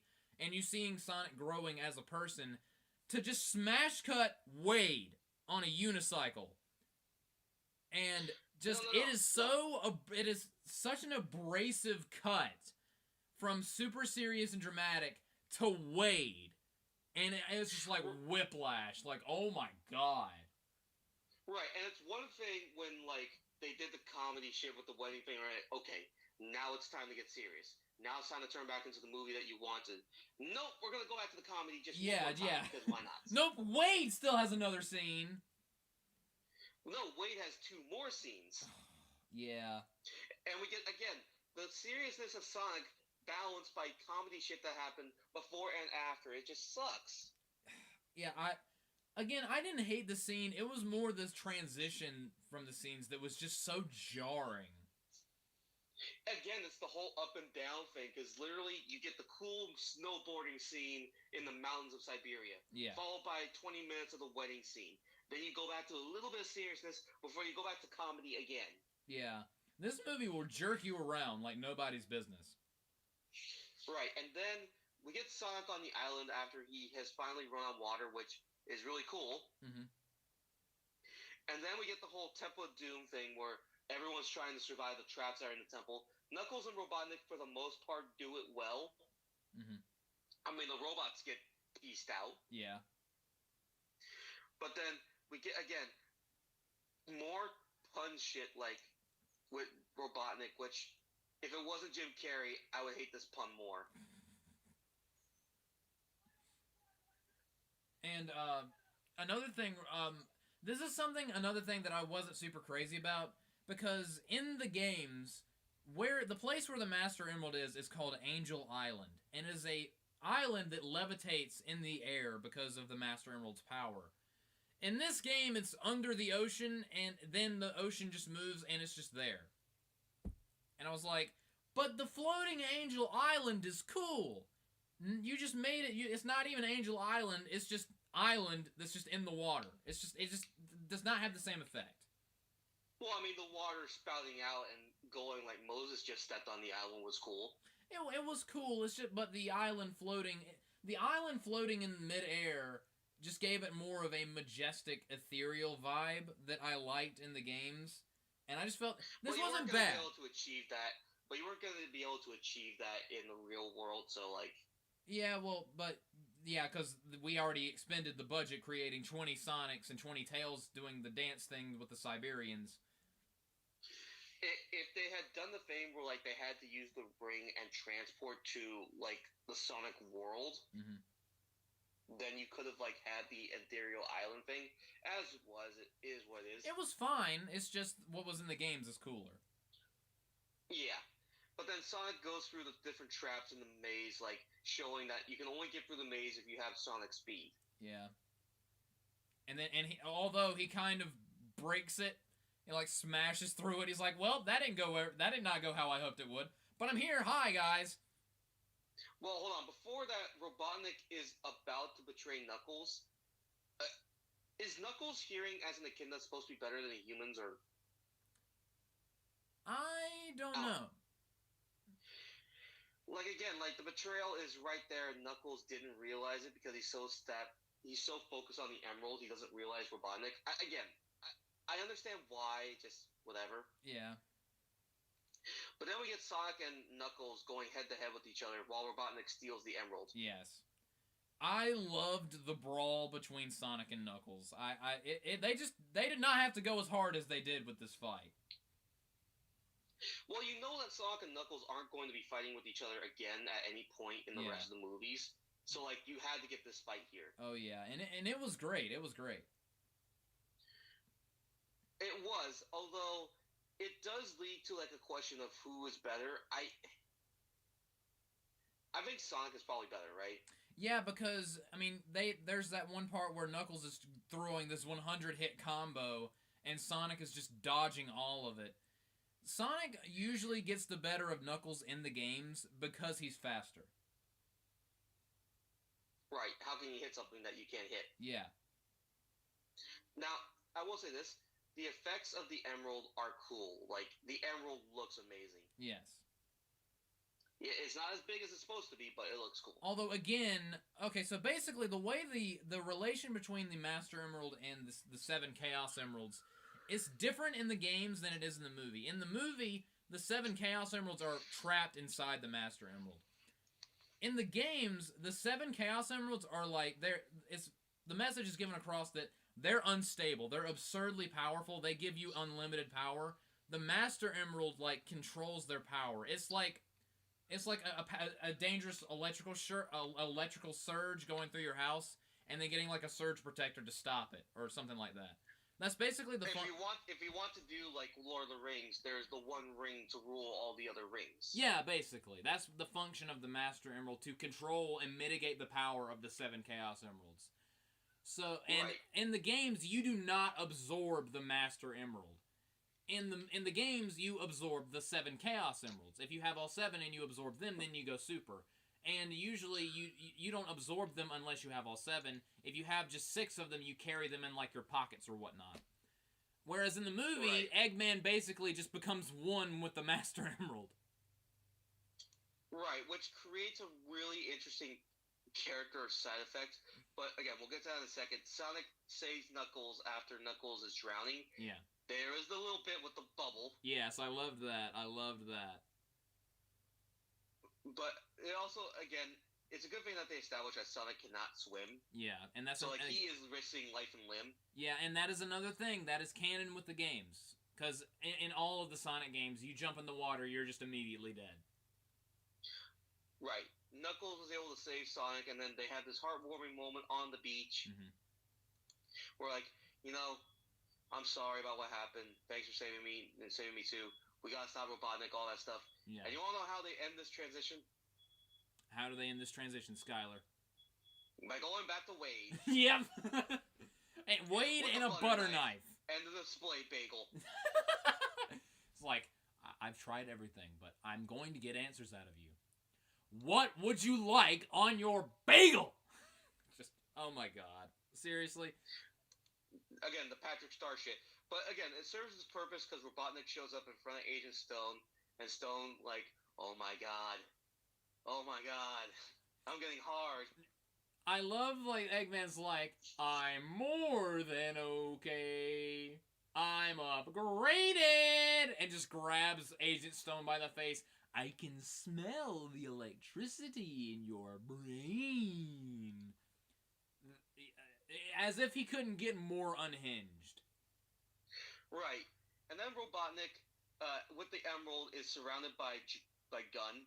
Yeah. Who are so good at their jobs. Which, by the way, how was Gun able to mobilize their troops and be able to move all the way to the fucking other side of the country? They went from Hawaii all the way to Green Hill in not much time. Well, yeah. They got there fast. Which, By the way, I have a question. Does SA-14 mean anything in the Sonic universe? No. Okay, SA-14 doesn't mean anything.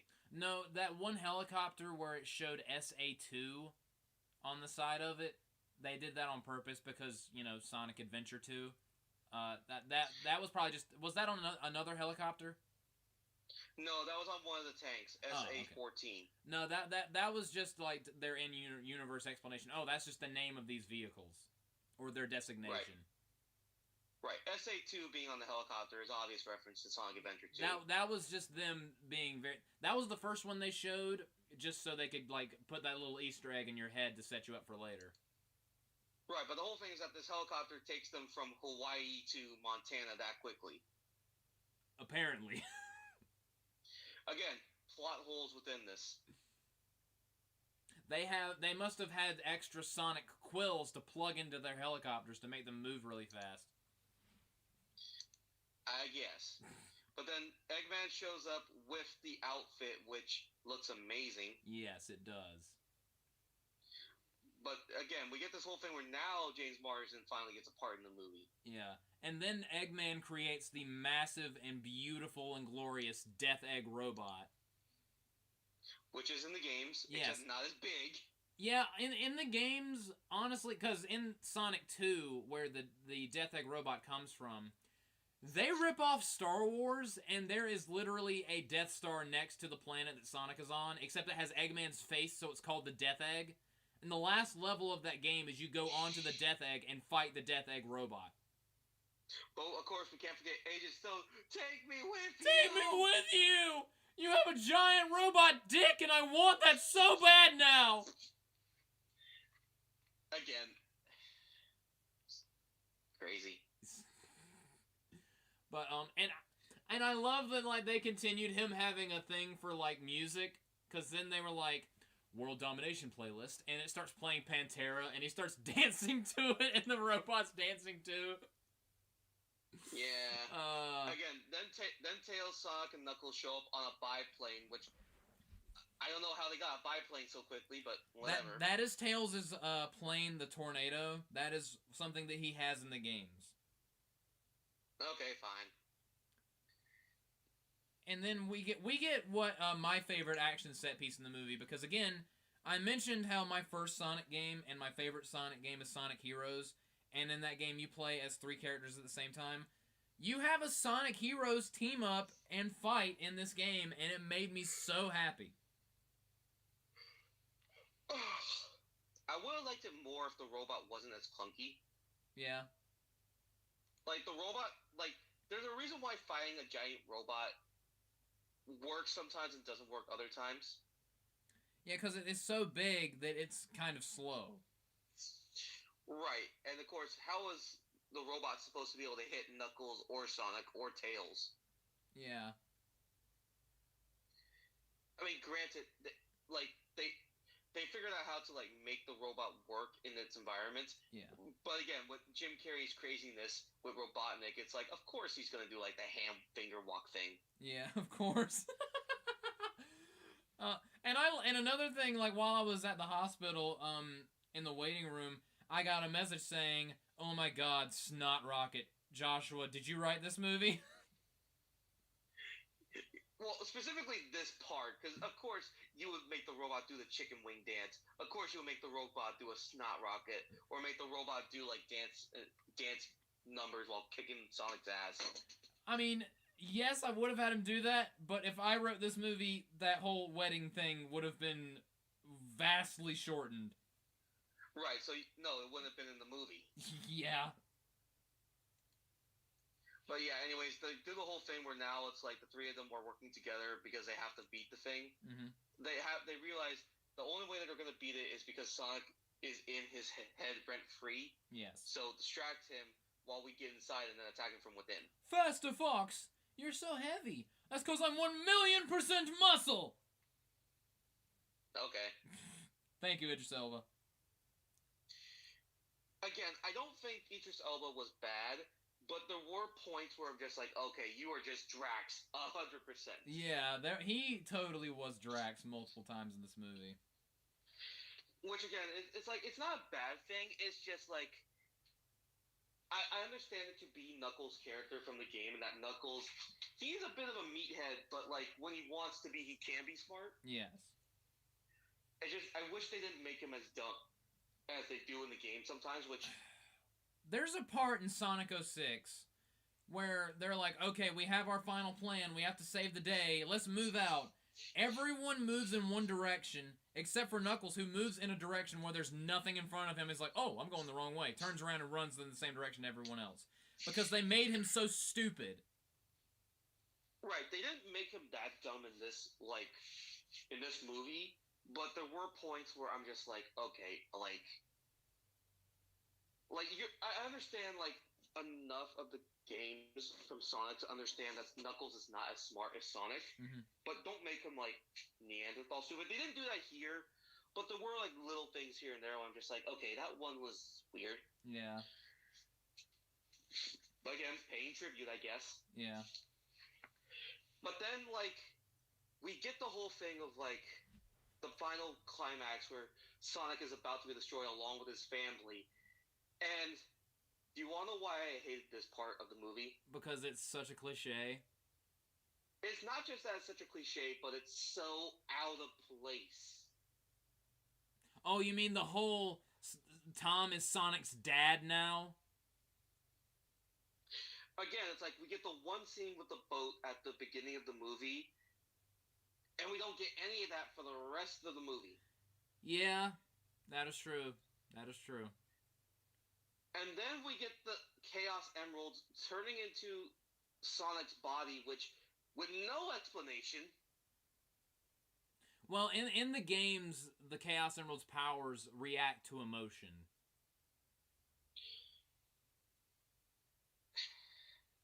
Okay.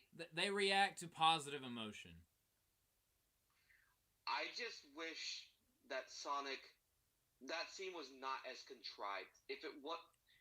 You would have liked it if they would have expounded more on that beforehand. Like, even, like, during, like, the wedding thing of, like...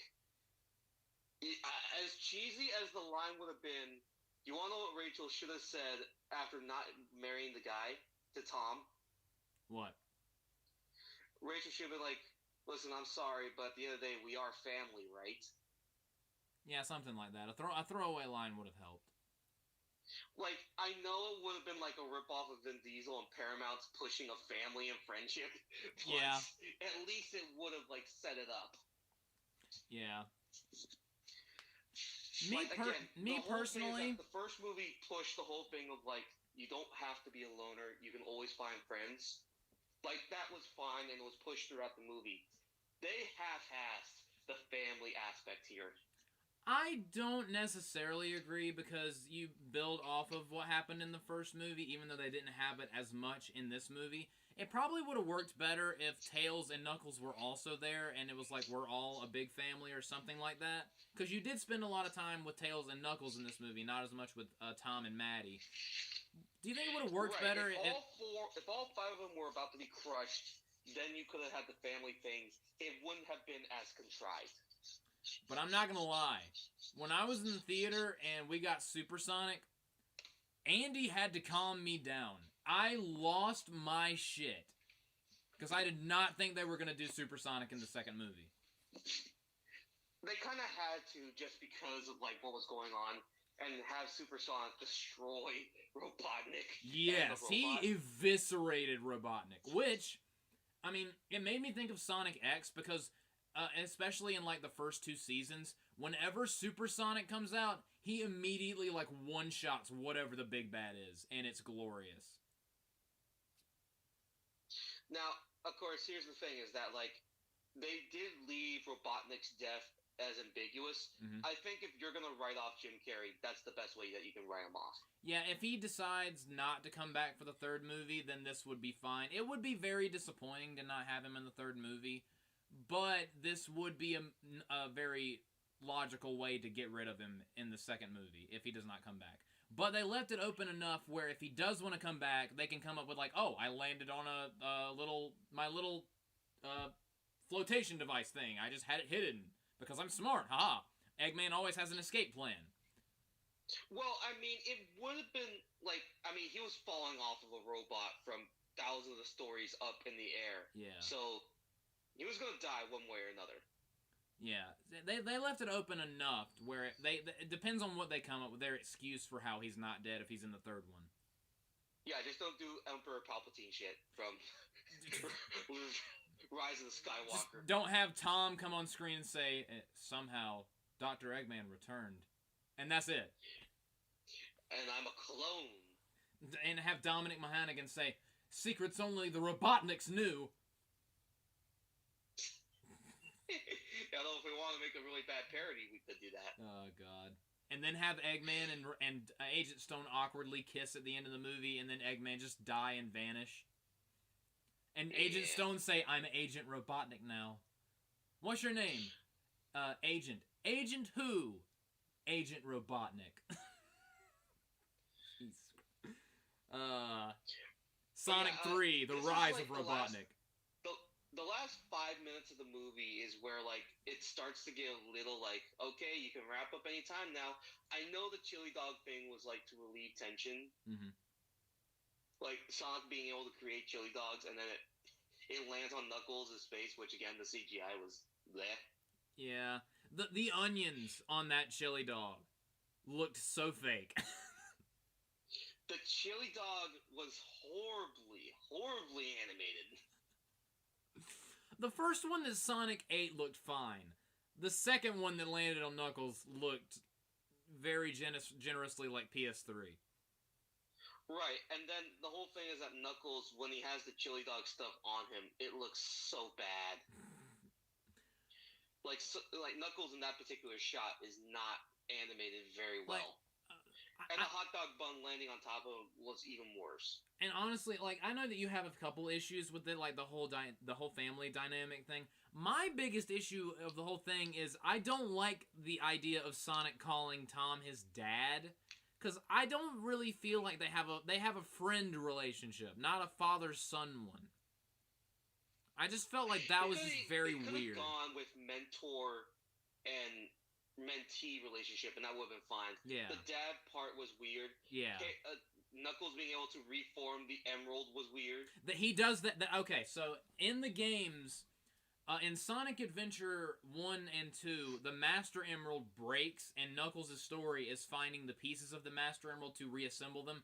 Because in the games, Knuckles lives on Angel Island guarding the Master Emerald. That's his job. So what he does is he will get all the pieces together and reforge them. So it is something that he does in the games. I don't know.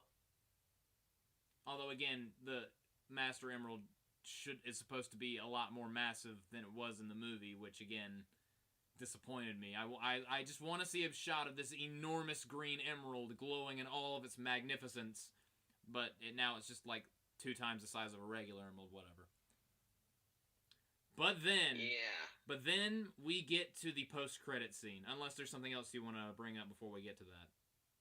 They do the baseball scene, which is a throwback to the first movie, and now Sonic has friends and family. Yeah.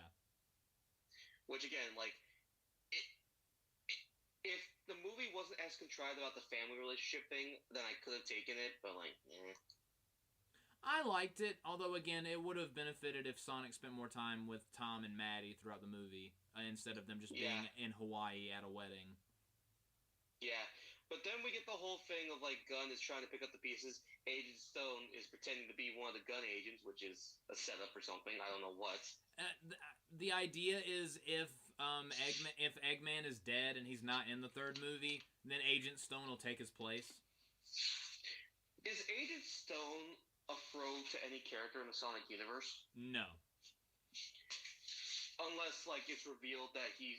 Is there any other human villains besides Robotnik? Gerald Robotnik, but that's about it. Which Gerald is his father, right? Gerald Robotnik is Dr. Eggman's grandfather. Huh? It's his grandfather. Okay. And this is where we get to the part of the movie where, like, I lost my shit during the supersonic thing. This, I jumped out of my seat and started yelling. I was so happy. Right. We get the whole thing where Gunn is, like, trying to explore Robotnik's history, and then they realize, wait a minute. There was a facility that was found, and the facility has been there for 50 years. Mm-hmm. And what's in the facility? Project Shadow. And you have this stasis chamber rise from the ground, and Shadow the Hedgehog opens his eyes and cut to black. Okay, so in Sonic Adventure 2, 50 years before the events of the first Sonic game, Dr. Eggman's grandfather was trying to, like, create a cure for his granddaughter Maria's disease because she was dying. And these experiments led to the creation of Shadow the Hedgehog, the ultimate life form. But Gunn stormed the facility they were on, the Space Colony Ark, to shut down the project, and they killed everyone associated with it, including Maria. They shot her right in front of Shadow and traumatized him. So that's what makes Shadow one of the big bads in Sonic Adventure 2, because he wants revenge on humanity. And I really, really hope they do that storyline in Sonic 3. Right, and the other thing, too, is that as good as Jim Carrey has been in the first two movies, it is good to get some of the other Sonic antagonists in there. Yes. You don't want the Sonic movies just to revolve around Jim Carrey. The strength of the third movie is going to depend on how well it does without Carrey's presence. If he's not in it, because there is still a good chance that he's going to be in the third movie. And considering that if they do basically do an adaptation of Sonic Adventure 2, you kind of need Eggman because that anchors you to Gerald Robotnik, because that's his grandfather. It goes both ways, but again, the problem with the Sonic movies, as good as they are, is that if Jim Carrey is not on screen, if Sonic is not on screen, the human actors become bad. It wasn't as bad in the first film as it was in the second one. Yeah, I will say some of the things that weren't that great in the first movie, they tripled down on in the second movie. I love the second movie because it caters to me as a Sonic fan. But I can totally see someone who's not invested in the Sonic universe getting very irritated with some of the shit they do in this movie. Right. We'll see.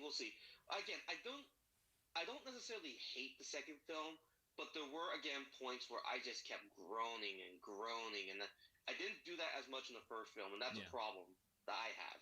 Yeah, the first one, it depends on whether or not you're a Sonic fan. It won't make or break it for you. The second movie, I feel like, if you're not a Sonic fan, you're probably not going to like it. So if you being a Sonic fan will determine whether or not you like the second one. Even you, the Sonic fan, was groaned out by the wedding scenes, or like the Wade scenes. Because like, it's just... the Wade scene did not bother me as much as the wedding scene, because what bothered me the most about it is it just dragged on forever, and it would just not stop. And it just did not need to happen. It did not serve any purpose. It did not factor into the plot at all. It was just this offshoot hallmark, these two people like each other bullshit, and it just was so out of place. Which, personally, I think that's just Paramount, the movie studio, just, like, going off on it. Just like, we're just going to keep doing it. Let's get our things in there. Yeah, and it worked out oh so well. I do like the second movie more than the first one because, like you said, the highs were higher. But I will say, like, objectively, the first movie is probably structured better. The first movie is structured better. There isn't as much risk-taking as there is in the second movie. It's just that if the lows were not there, if the wedding shit had been cut short, or if they had cut out the scenes with Wade in it, or at least not make him as goofy as he ended up being, it would have been a better film. Because, as you said, when the action sequences were happening and stuff was happening with Sonic, Knuckles, and Tails, stuff was happening. Yeah, it was when great. Jim Carrey was on screen, it was electric. When anything else was happening, it was bad. Yeah, pretty much. But I think now we've talked about the Sonic movies, let's go into the Mario Brothers movies. Okay. Because we have another movie that we have to talk about. Yeah. In this 3-hour-long podcast. Sean is going to see the length of this video and go, Jesus Christ, what is wrong with you? Well, I mean, to be fair, like, talking about these movies does, like, require... I know in the beginning we said, do we have to review the movie scene for scene? But actually, now I think about it, yeah, you kind of do. Yeah. But let's get into this one, the Mario Brothers movie. Now, we will still mention the Sonic movie because we're going to make comparisons. Mm-hmm. But can you do me a favor, Joshua? Yes. I feel like in order to, like, properly gauge this movie, we have to make more comparisons to the first movie rather than the second one. Yeah, because we don't have Mario Brothers 2 yet. That, and also, like, what they did in the Mario Brothers movie was closer to the first movie than the second movie. Yeah, because it was mostly just establishing characters. Yeah, it was establishing the world. It was a setup movie. Right, which, like, as much as the second movie had things that were in it that you could compare to the Mario movie, mm-hmm. the first movie is where we need to compare. Yeah. With that in mind, may I give you background on the Mario movie? Oh yeah, absolutely. Go nuts. Have you ever seen the piece of dog shit 1993 movie? No, I have not. Do you ever plan on seeing the dog shit 1993 movie? Honestly, I might go back and watch it soon. I haven't decided. Well, don't. Or if you are, get heavily hammered or drunk or monstered out before you watch that piece of shit 1993 movie. I've heard things. For example, that it's awful. No, it is awful, awful. Bob Hoskins is a tremendous actor. 5 years earlier, he made that Who Framed Roger Rabbit animated movie. So you would think that Bob Hoskins would be that person to be in the movie as Mario, and he has the look for it. Yeah. God, it's bad with him. And it's not his fault. What happened with him and the person who played Luigi, John Leguizamo, do you want to know what these two motherfuckers did? Oh no, what did they do? Every single scene that they shot drunk because they saw the script and like, oh my god, this is going to be a terrible film. Well, they had to drink 2 or 3 different bourbons just to get through because how bad the movie was every day. That does not sound like a good work environment. Given the movie, yeah. The 1993 movie was shit. And that's why, like, Nintendo has been very protective of Mario over the years, and, like, they've never made a Mario movie before, and with good reason. Yeah, that could kind of sink your entire brand. It almost did. They did do, like, different TV shows, and they did do different, like, adaptations, like anime stuff, kind of like how the Sonic did, like, that kind of thing. The idea of a movie did not happen until maybe November when Sony originally wanted to do it. Yeah, Sony was like, let's make a Mario movie, and Nintendo's having war flashbacks and PTSD of that other movie. Yeah, and now here's the thing, is that, do you know who Sony originally wanted to direct the movie? Who? Genny Torofsky. Don't know who that is. He's the guy that made Samurai Jack. Oh. And he's also the one that made that 2002-2003 animated Clone Wars special thing. He also made Dexter's Laboratory. He made Symbionic Titan. He made Primeval. He did a lot of really good animation stuff. I don't know if his style would work with Mario, though. If you made it like a noir style, honestly, that would have been interesting. But no, they eventually went with Universal and Illumination. Now, you know who Illumination is, right? They did the Minions. They did the Minion movie. Well, here's the thing. They did Despicable Me. Yep. And then they did the series of spin-offs with Minions and the other Despicable Me movies, and The Secret Life of Pets and Sing movies. Now, more movies I'm never going to watch. Those Sing movies look like the biggest pieces of fucking garbage I've ever seen in my life. They also did a couple of Dr. Seuss movies known as The Lorax and How the Grinch Stole Christmas. I saw The Lorax, and I thought it was fine. But it wasn't good, and it completely did not sell the message of what The Lorax was supposed to be. And the How the Grinch Stole the Christmas movie was also really bad. And we discussed earlier Hop. And that went so well. That nearly killed Easter. Oh yeah, Hop was just bad. So with that in mind, do you want to know what Illumination and the comparison I'm going to make is? What is the comparison? Okay. This is going to take a little bit of time in order for me to explain this. But I'm going to try and be as intricate and explain it as I can. Okay. Illumination is all elite wrestling and specifically Tony Khan. Yikes. Now let me explain this. They have a really big budget. They have a passion for the project that they want to do, and they have some idea of how it's supposed to work. And again, that enthusiasm combined with talented people made the first Despicable Me, which was somewhat of a success. But then the success went to their head, and they were like, you know what?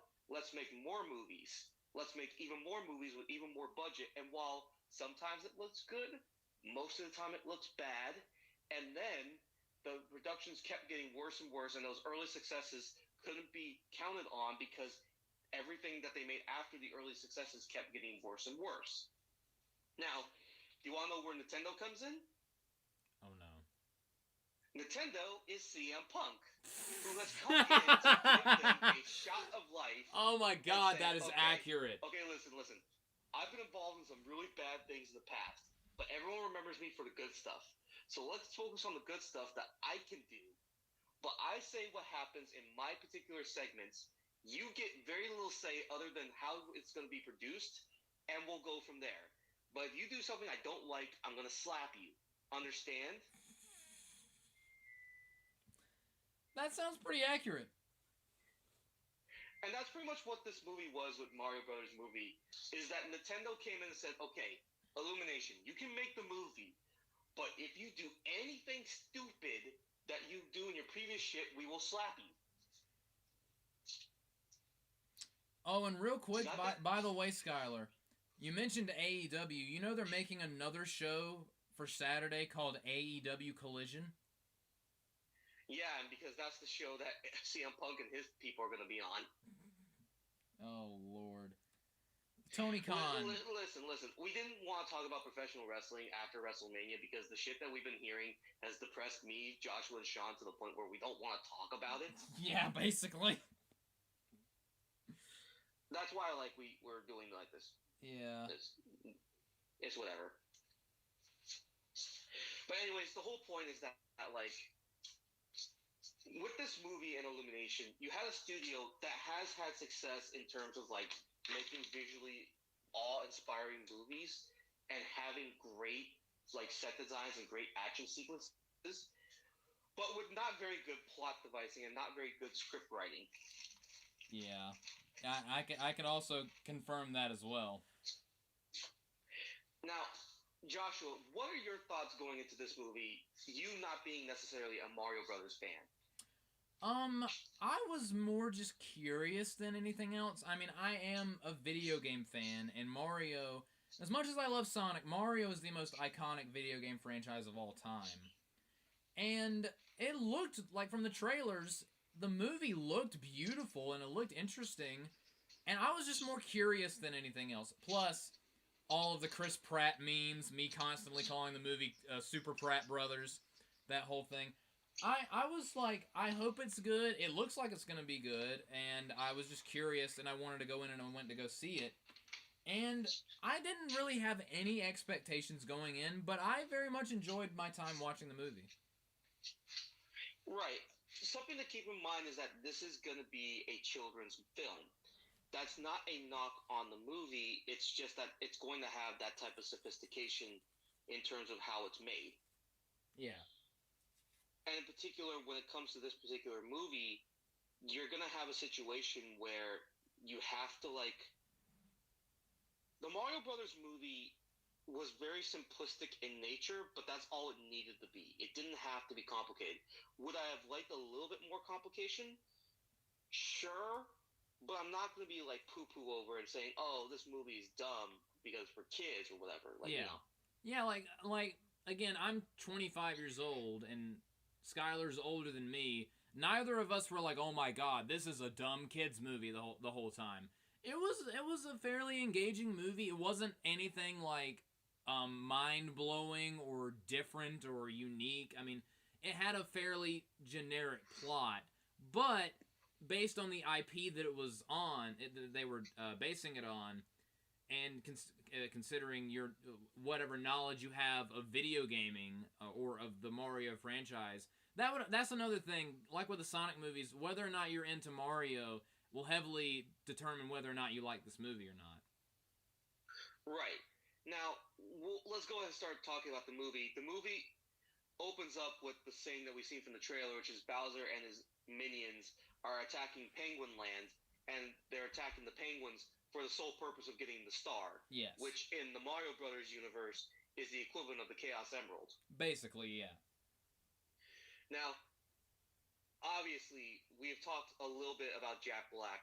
He is fantastic in this movie. Yes. He's not quite on the level of Jim Carrey, but the way that he talks and the way that he takes lines and just enhances them is nearly on Jim Carrey's level.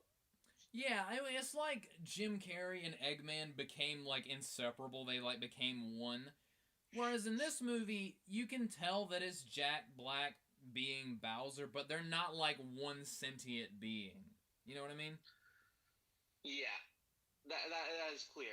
Now, they immediately cut from the thing of, now who's going to stop me, to the Mario Brothers rap. Their little commercial for their plumbing agency. Which is a throwback to the Mario Brothers show. In fact, the woman that voices that female in the commercial was the original Princess Toadstool in that show. Oh, really? Yep. The thing with the Mario Brothers movie is that they throw so many goddamn Easter eggs to previous Mario games and previous Mario subplots. So you'll have to forgive me as I pull out all the references. Well, let me tell you real quick. There was more Mario references in this movie than there was Sonic references in both Sonic games. And honestly, one thing I will concede, this movie more than the two Sonic movies, where the Sonic movies you liking Sonic the Hedgehog in the first place will determine whether or not you like the movie. With the Mario movie, it was similar, but I feel like non-Mario fans could also enjoy this movie. It was more catered to everyone than the Sonic movie. It was E for everyone, just like the Mario games. Yes. Again, it's the audience that you're playing to, because the Sonic games has always been geared more towards edgy teenagers. Yes. Exactly. And while the Mario games were always geared towards everybody. Now, the thing is that the references, the one thing I'll say about the references, they did at some points like crowbar in a reference here or there. But, I mean, it's a nitpick. It's a small nitpick. Yeah. But then we get the whole thing where they get Spike and they introduce Spike, which, And then we go meet Mario's family, and of course they don't care about his dreams or aspirations because, you know... Well, before that, they show Mario and Luigi platforming in Brooklyn. That I loved. That I loved. It's an introduction to, like, what it is that they do, and I like it. And then they go into the whole thing of showing them doing their job with the dog, which failed miserably. Yeah. That was the part of the movie that felt the most like Illumination getting its shit in, like, come on, we have to get the thing in with the dog. Yep. I know exactly what you mean. This could basically... You could take this scene out and put it in any Illumination movie, and it would fit in perfectly. Not that it's bad for Mario and Luigi. Like, it is what it is. It's just, like, of course they had the smart-ass dog. That dog comes in later, but, like, eh. Yeah, just like Paramount was jacking itself off during both of the Sonic movies, Illumination was like, oh, I'm going to rub myself off a little bit here as well. Right, but that wasn't like the bad thing that Illumination did in this movie. There was something they did later that was more offensive, but it's not the worst thing. But then we get to the whole thing of Mario's family. They did one thing that was really good. They had the original voice actor for Mario, Charles Martinet, who played Giuseppe in the pizza shop earlier, and like he gave the thumb of approval for the commercial. Yeah. They also had him play Mario's dad. I'm glad that they got Charles a role in this movie, but didn't have him play Mario. Yeah, it was good to hear his voice. Because the problem is that if you had that Charles is very good at sound bites, which is what Mario is. But having that voice talk the entire movie would have been a problem. That would have been very annoying very quickly. And, possibly a little problematic as well. Right. It's just, And another thing, speaking of that, Chris Pratt, despite all of the jokes and memes about him being Mario, he was perfectly fine in the movie. The trailers just made him sound terrible. They were clearly like first or second takes that they just kept in the trailers for some reason. Yeah. Especially that Mushroom Kingdom, here we come. That was such a bad line read that they just punctuated that first commercial with. Yeah. But again, the early part in Brooklyn I liked because we got all the classic like Mario things, like Luigi's phone playing the GameCube opening sound, the different sounds of Brooklyn attuned to the Mario music. Brian Taylor is the composer who adapted a lot of the music from the Mario games. So each and every song is from one Mario game or another. I could kind of tell. Even though I'm not the biggest Mario fan, I could kind of tell. Right, because it comes from either Super Mario, the original. I think there's a couple. We'll go through it as we go through it. But then Mario, he's in his room again. There's Star Fox in there, which I'm like, oh come on, please don't tell me you're gonna give us a Star Fox movie at some point. They have Legend of Zelda on there. They have all the other IPs in there, and again, Mario is like disappointed because he feels like a failure to his family, and Luigi's trying to assure him that no, you're not a failure. At least not to me. Yeah. I don't know. It's a little bit of the emotional subplot of this movie, which is about family. Oh, jeez. Are we sure Paramount didn't have anything to do with this movie? This is the one criticism I kind of have in this movie, is that we get this whole scene where like Mario and Luigi are trying to save Brooklyn, and they fail miserably again. Yeah, Brooklyn gets Seattle. Brooklyn gets Seattle. Are we sure that Sonic didn't just roll by on the armored truck and tear the water mains? Yeah, probably. And that's another thing that I want to bring up, even though we'll get to that eventually when we get to the end of the movie. They introduced the conflict with his family and brought it up for like 10 seconds near the end, and that was it. The setup was good. It's just they really did not pay that any attention throughout the rest of the movie, except for Mario's dad being like, oh, the superhero, that's my son! And that was it. Right, that's the one part of the movie I feel like they kind of like let down. This movie is 92 minutes. It is very, very fast-paced. Yes. Because they're trying to push a lot of things in there. Yeah, they throw things at you really fast in this movie. Whereas I kind of wish that the Sonic movies would have like slowed down a little bit, but like introduce more things and like go faster. I wish the Mario movie had slowed down a little bit. It needed an extra 15 minutes. Yeah, I agree. Even though I was enjoying everything that was happening, I was like, man, we are jumping around a lot here. We're not things are happening that is not given a sufficient time to breathe. Right, which is the Illumination AEW part of this, is that it's going really, really fast without letting it breathe. Had you had extra 15 minutes and maybe another 2 or 3 minutes in Brooklyn, maybe another family scene, you could have like enhanced it more. Yeah. And also them just vaguely referencing the family issue that they had, especially the line where Mario's dad was like, "Yeah, that's my son." It just makes his dad seem like even more of a dick. Like he's trying to like steal the spotlight, saying, "Oh yeah, the son that I just chewed out and made really sad at the beginning of the movie. Now that he's done something cool, now I'm like, oh yeah, I'm cool being his dad now." Right. It made him seem like a dick. It would have been like something if we'll get to the final battle in a minute, but we'll get there when we get there. But they are trying to save Brooklyn. They fail. But as they go down like the pipes of Brooklyn, they see this one green pipe, and Luigi gets sucked in. Mario goes to investigate, and then he gets sucked into the pipe too. And then they're transported through the pipes. And this scene where they're transported in the sky through the pipes was amazing. Yeah, it was very visually impressive. That's probably one of the highest points of this movie throughout the entire time. It was very, very visually impressive. Yep. But then Luigi gets separated from Mario. He gets taken to the Badlands while Mario gets shot into Mushroom Kingdom itself. And Toad comes in like, "Hi, I'm Toad. You were looking for your brother? Let's go see the princess. And let's go." Yeah. Hop two, hustle! Why are you moving so slowly, Mario? Again, it's like rapid fire. It's an absurdist way of like logic and stuff, like have how fast it moves, but it's whatever. Yeah. And one thing, and one reference that I did pick up on when they went back to Luigi in the Badlands when he had his flashlight wandering around, I was like, "Yep, they're totally doing Luigi's Mansion." In fact, they play a little bit of Luigi Mansion's theme in the music when he's exploring the Badlands. And then Dry Bones started chasing him, and I was like, "Ah, you motherfucker from Mario Party 8, I hate your guts. Why are you so good at that game?"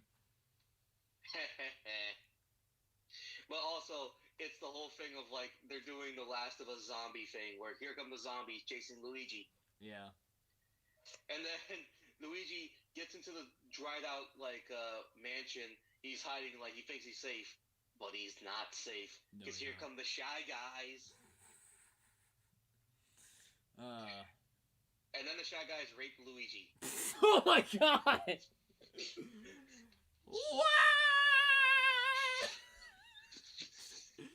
Oh my god. Jesus no, they didn't Christ. actually rape Luigi. We're not. If it was a 1993 movie, they would have raped Luigi. Jesus. Anyway, moving on. But anyways, Mario is... They explore Mushroom Kingdom a little bit, but, like, again, we only get a brief glimpse of Mushroom Kingdom, which is disappointing. We got as much Mushroom Kingdom in this movie as we got of Green Hill Zone in the Sonic movie. Right. It's just, like, they have to speed through it. Again, had they slowed down a little bit and just given us an extra, like, 30 seconds to a minute in the kingdom to explore, that would have been fun. Again, there are references all throughout. This doesn't seem to be working. Well, all you have to do is just blow on it. A reference to the Nintendo cartridges from the 64 game that you had to blow on. I loved that. That made me and Andy laugh. Right. Again, references to, like, how coins in this world are just abundant. Yeah, just everywhere. Mario, like, okay, these blocks just are floating in the middle of the sky for no reason. It was very self-referential. It was very self-referential and also making fun of, like, concepts in Mario games that, like, make no sense. Like, why are there blocks floating in the middle of the air for no reason? Yeah. But then we get to Peach's castle. Peach is holding a conference with the Toads, like, okay, Bowser has the superstar. He's going to be on his way here. We need to stop him. But we don't have an army. Well, I'm going to go talk with the Kongs and see if they can lend me their army. Yeah. What did you think of Anya Taylor-Joy as Peach? I think she's good as Princess Peach. I don't get why people are like, oh, girl boss, boo. Like... Yeah, I don't see that complaint either because she does stuff in the games.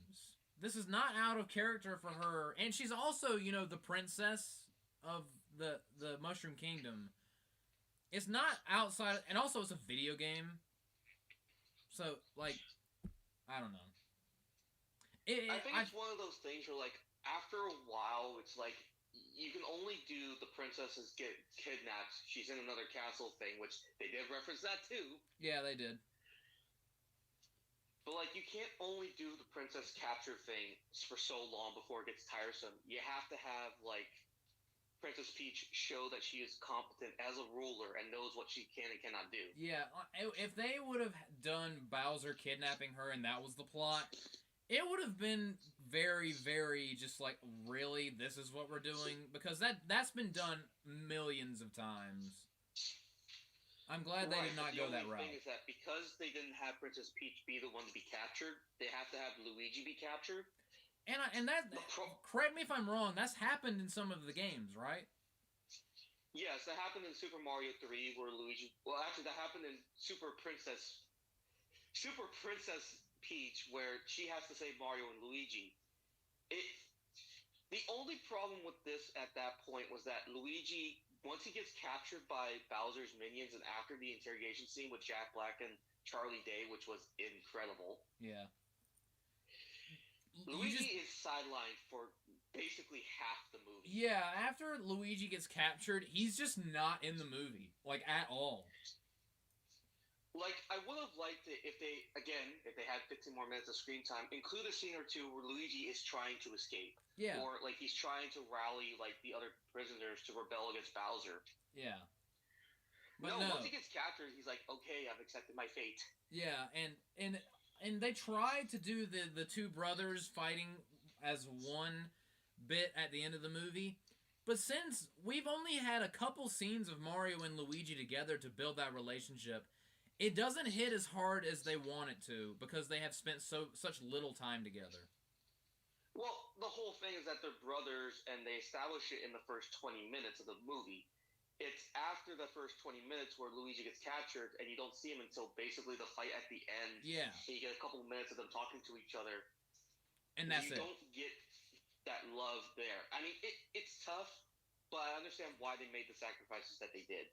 Yeah, that is true. I mean, this is also part of the film where, like, maybe you could have, like, Luigi trying to escape, he fails, and then he has a flashback scene where he gets in trouble with his dad, but Mario's there to protect him from his dad. Yeah, because his dad's going to rape him. Okay, no. Okay, you have gone too far now. Help, Mario! Dad's penis is in my bottle! Oh, mamma mia! Oh, Jesus. It's almost 3 hours in. Give me a break. Fair. You've been controlling yourself for the first 2 hours of this film. I have to give you, like, a little bit of, wild and crazy. Just wait till you hear the intro to this podcast, my good friend. There's no rape. But yeah, like, I wish there was more, like, you could have done the flashback scene to, one, establish more of the family dynamic of the father who doesn't approve of the sons, but the sons love each other so much that it doesn't matter. Yeah. I don't know. Artistic choice. Again. But then Mario, like, talks to Peach and, like, I need to save my brother. Well, guess I'll take you. It does lead to a funny thing where the Toads are like, who the hell is this guy? And Peach is like, he's not important. Ignore him. Ignore him. He's unimportant. Yeah. And then they do, like, the training montage scene. Here's where the major complaint I have and the biggest Illumination jack-off thing that comes in this movie. The training montage scene with Peach and the licensed music. Yeah. I understand they have to go with late 80s, early 90s rock themes, but, like, I'm only 28, guys. Like, come on. I'm not that old.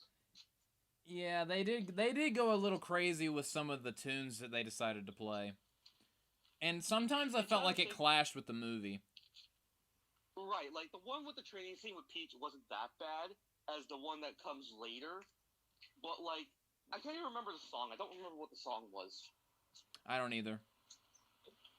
But there are a couple of other ones that we'll get to which I remember more because, like, God, that was so terrible. But anyways, they do the training montage scene, and Mario is getting better. And like, okay, now let's go meet the Kongs. They have this little scene where like they travel through the worlds, and like it's really cool watching them travel through the worlds. Mm-hmm. And they do have, as much as I would like the scene to be longer, they do have a heartfelt scene with Peach and Mario where Peach explains like there's whole universes out there to explore, and Mario's like, "Wow, that's amazing." And again, the whole thing of like, I gotta save my brother and stuff. And there's a little bit of a begrudging relationship between the two. Yeah. There's with the time constraints in this movie, they tried. But they didn't hammer us over the head with, oh, Mario and Peach are gonna get together because lol. Yeah, that's another thing that I'm glad they didn't do, because in the games, yeah, it's kind of implied that they kind of like each other, but they don't go all the way with it in the games. It would have been weird if they went all the way with it in the movie. No, they do go in it with the games, in particular with Mario Galaxy, where Peach invites Mario to the dance. Mm-hmm. I mean, I get your point, but like, it's not. At least they didn't hammer it home like they did in like. Well, we'll get to that in a second. But then we get this great scene where Bowser's like, "Oh, Peach, you are the love of my life," and then he finds out, wait, there's a human that's with her. I am not concerned. Plays the piano. Plays the piano mournfully. But before all this, he plays this song called Peaches. That only Jack Black could get away with playing this song. Yes. That is the theme of these three movies.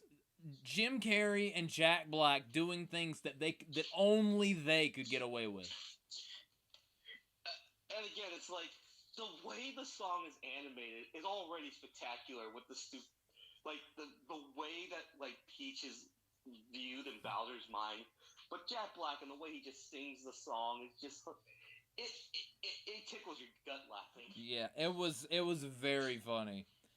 Them making Bowser a simp was the best thing ever.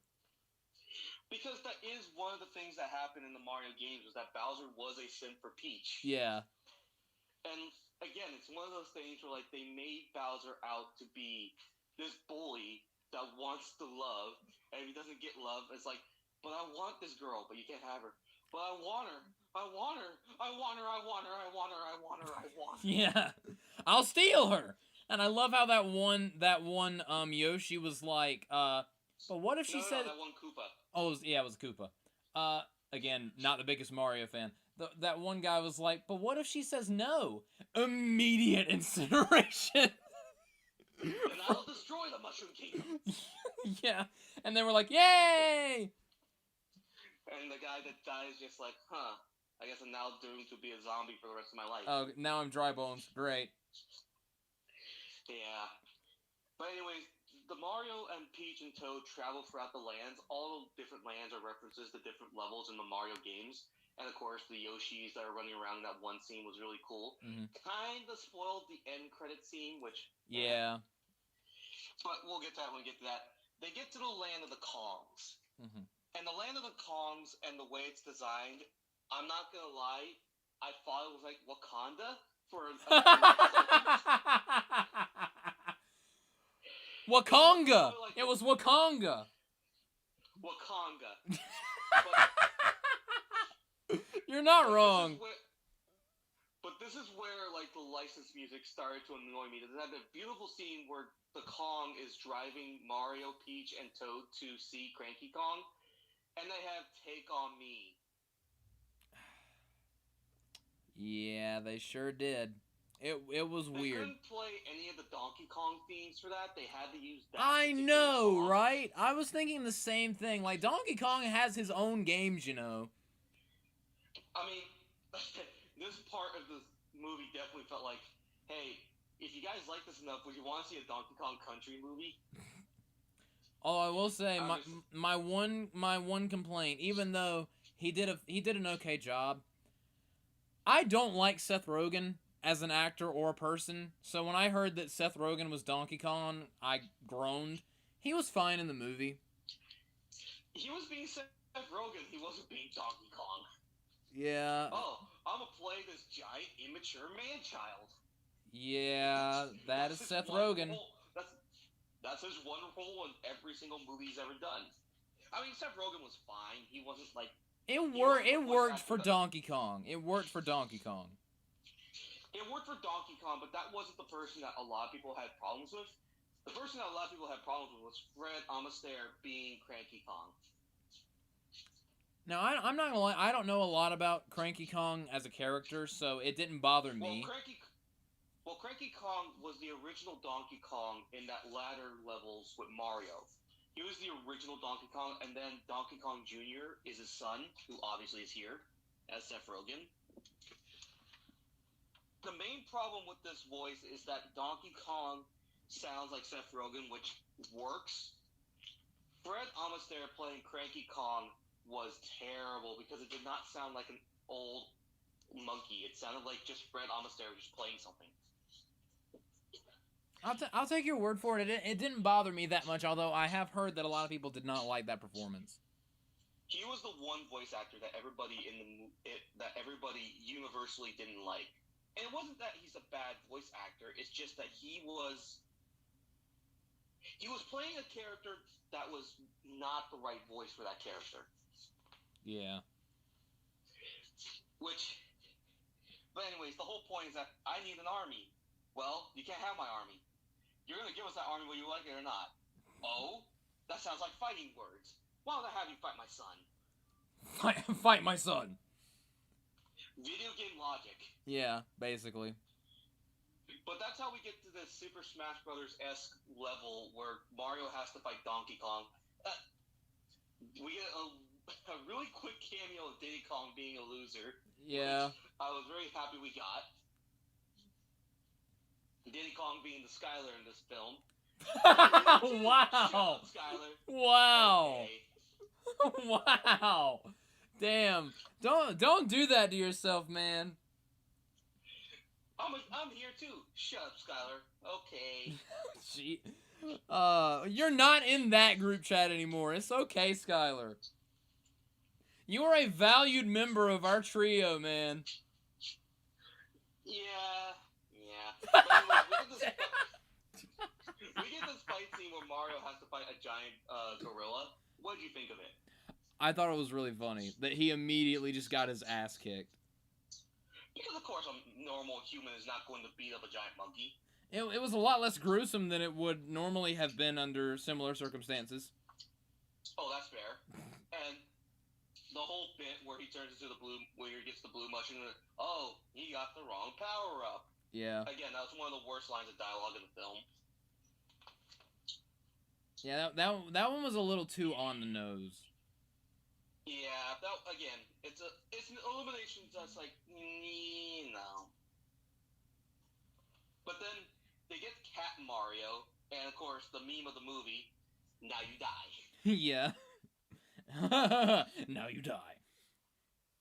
But then they have Mario beat up Donkey Kong, which is cool. And again, it just shows that Mario, no matter what, no matter the odds, will always keep trying, which is essential to Mario's, like, the core of his character, and also to the core of the gamer that has played the Mario games, that, yeah, you're going to suck in the beginning, but you keep trying, you're going to get better, and you're going to continue to progress, kind of like how the games are. I very much liked that was a central aspect of his character, that no matter what, he's going to keep trying and he's not going to give up.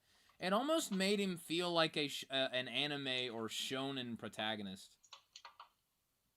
I mean, that's what Mario is, basically. You have to remember that he is a Japanese character from a Japanese video game. So that's one of the things that they pushed early on, was that he's going to have the same type of... In many ways, this could have been an anime, like, shonen protagonist origin movie. But anyways, they get the Kong army, they do the Mario Kart building scene. Yeah. And they have the Mario Kart theme building for it, and that's awesome. And then they ruin it by playing Thunderstruck. They did it, and it was great, and then they ruined it. Which, I like AC/DC, and I thought, Jesus Christ, you're going with more 80s music? Come on. They went overboard in this movie with that shit. And even I was like, man, They love these kinds of songs. I mean, if I was thinking about playing a song during a Mario movie, I don't know if AC/DC would have been my first choice. Right, and that's the thing is that I'm giving shit to the Sonic movie for playing Uptown Funk, but at least it's relevant. Like, Thunderstruck is at least 40 years old at this point. It honestly felt like whoever was making this movie literally just plugged in their Spotify playlist. No doubt. I will say this: I'm glad that like the licensed music stopped here, but they get this beautiful scene where the carts are all going on Rainbow Road. Mm-hmm. Bowser's like, finish them, and sends his army after him, and you get this great battle scene in Mark's kitchen. No, sorry, not Martha's Kitchen. You get this great battle scene on Rainbow Road. My bad. That's a work thing for you guys. Just, you know. Yeah. But yeah. What do you think of the Mario Kart scene? I really enjoyed it. I thought it could, just like everything else in the movie, it could have been a little bit longer. It was fun. Then it was over. But I know it's like, come on, can we restart the game? Yeah, it was. But I will say, when that one Goomba, what was it? What's it called? Not the Yoshis, but the Koopa. When that one Koopa just screamed, "Blue Shell!" and just jumped off of his thing, me and Andy both were like, "Oh shit!" Because we knew exactly what that meant. I was like, "Oh no, someone's about to get knocked unconscious." Because blue shells are always the spawn of the devil. Yep, it's the worst thing in Mario Kart, and the thing that everyone in Mario Kart hates, which is exactly what it was here in this film. Yeah, and it even spun around before it went down directly on them, and I love that the attention to detail as far as Mario-isms in this movie was great. Again, this is made with the level of care and satisfaction and love. Because Illumination, they are, again, enthusiastic about their project. They go crazy, but they are kept in line about certain things, and they had to keep in line with how the sounds and things of the game work. It does lead to a thing where Peach and Toad are the only ones that make it back, because Mario and Donkey Kong fall into the abyss and get eaten by a giant eel. Yeah. And all the Kongs get captured by Bowser's army. Yeah. And they get taken to Luigi's prison cell, and they all find out, well, you're all about to be ritualistically sacrificed for the wedding. And that one blue thing is like, yes, the sweet embrace of death. Whoa! Too dark. Pretty dark. That character of the Blue Star Luma is amazing. It was very funny. It was just saying the most nihilistic shit ever. In the most childlike voice. I know, the contrast was just like, oh my god. They're going hard with this thing. Honestly, I thought, is that Joshua? Wow. I mean, I'm not blue abba-dee-abba-die. I'm a very white, skinny boy. Oh, until you drink the Blue Monster Energy. That is true. Those don't taste as good as the green ones. And Sean drinks those because he's a pussy. Ooh. Shout out, Sean. We love you, Sean. You know what? You can clap back at me if you're ever on Super Jam Session again. If we ever get decent, work communication timing things correct. I'm sure we will. It's just kind of tough because, Yeah. We all have different schedules. We all have different things. We're lucky that I'm able to do this today. Yeah. Because you recently got your work schedule changed around where you're off on, Sunday and Monday. Which I don't love because I like my Fridays and Saturdays off. Those are better days, personally. Yeah. But, again, it is what it is. But then, Mario and Donkey Kong get eaten by a giant eel. Thank God Illumination had the strength to not do a fart joke here. Yeah. They did a burp joke, which is like, okay, I'll allow it because at least it wasn't the fart. Yeah. Mario and Donkey Kong escape. They interrupt Bowser's wedding, what did you think about the Bowser wedding part? I thought it was funny, but I could kind of tell where it was going, and then when Peach, grabbed the ice power-up, me and Andy were both, again, like, oh shit. And then she started freezing everything. I was like, is this fucking Elsa?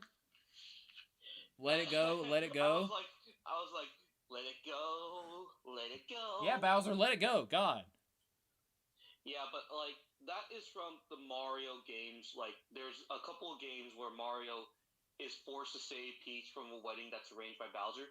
Because Bowser's plan is basically to force Peach to be married to him, so that way he can rule both the Mushroom Kingdom and his own land by political marriage. Yeah. And also because he genuinely loved her. Never mind the fact that he has a wife.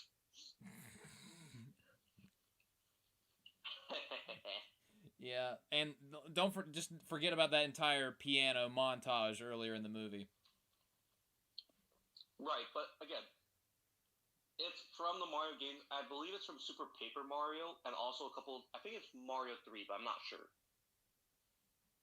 This is where like my knowledge of the Mario games kind of like starts to get a little iffy because I didn't play the original 80s games, but it is what it is. Mm-hmm. But the point is that Peach gets a scene where she gets to be a badass with the frozen power-up, and then her, Mario, and Donkey Kong working together saves all the prisoners, including Luigi, and Mario and Luigi are reunited.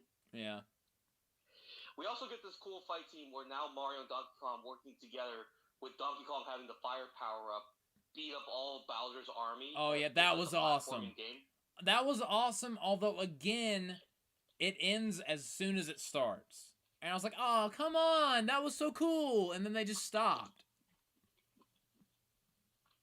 Because again, everything in this movie, was 100 miles per hour. And again, they have to reference every Mario game that's ever been made. Yeah, in the span of 5 seconds. In the span of 5 seconds. But Bowser gets out of the ice, becomes angry, sends a giant bullet bill towards Mario. Mario takes the bill, goes to the original pipe that he came to the Mushroom Kingdom in, and he does something stupid. Yeah. The bullet goes inside the pipe, which causes an explosion.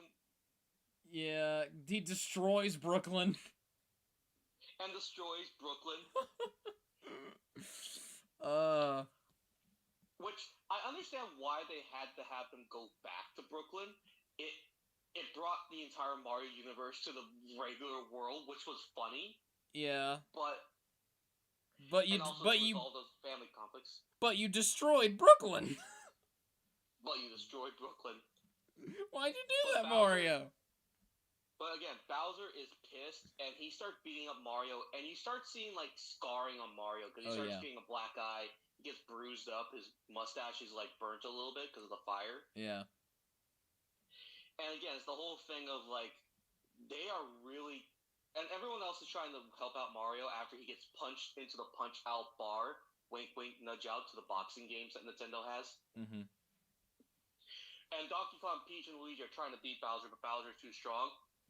Mario hits this moment where, like, he's down on himself in the bar, and then he sees the commercial of him and Luigi, and he gets inspired, like, I have to save everybody. I have to be the hero of Brooklyn. Yeah, the city I just destroyed. Yeah, and where's Captain America? Oh, I wonder how many civilian casualties I've incurred here. I know. But then Mario comes out bravely is like, I'm not giving up, I'm going to beat you. They coordinate their way somehow to get the star to Mario. And Bowser almost kills Mario, but then Luigi comes in and is like, family. Rock, Vin Diesel, Fast and Furious 11, coming to theaters in 2025.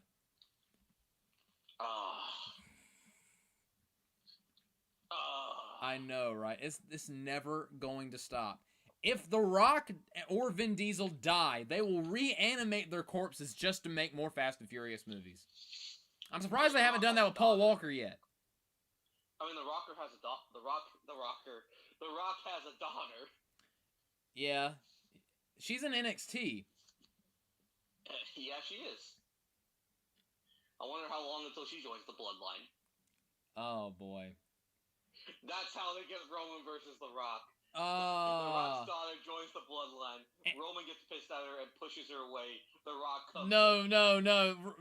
Roman gets pissed at her and gives her a Superman punch. And The Rock is like, how dare you touch my daughter?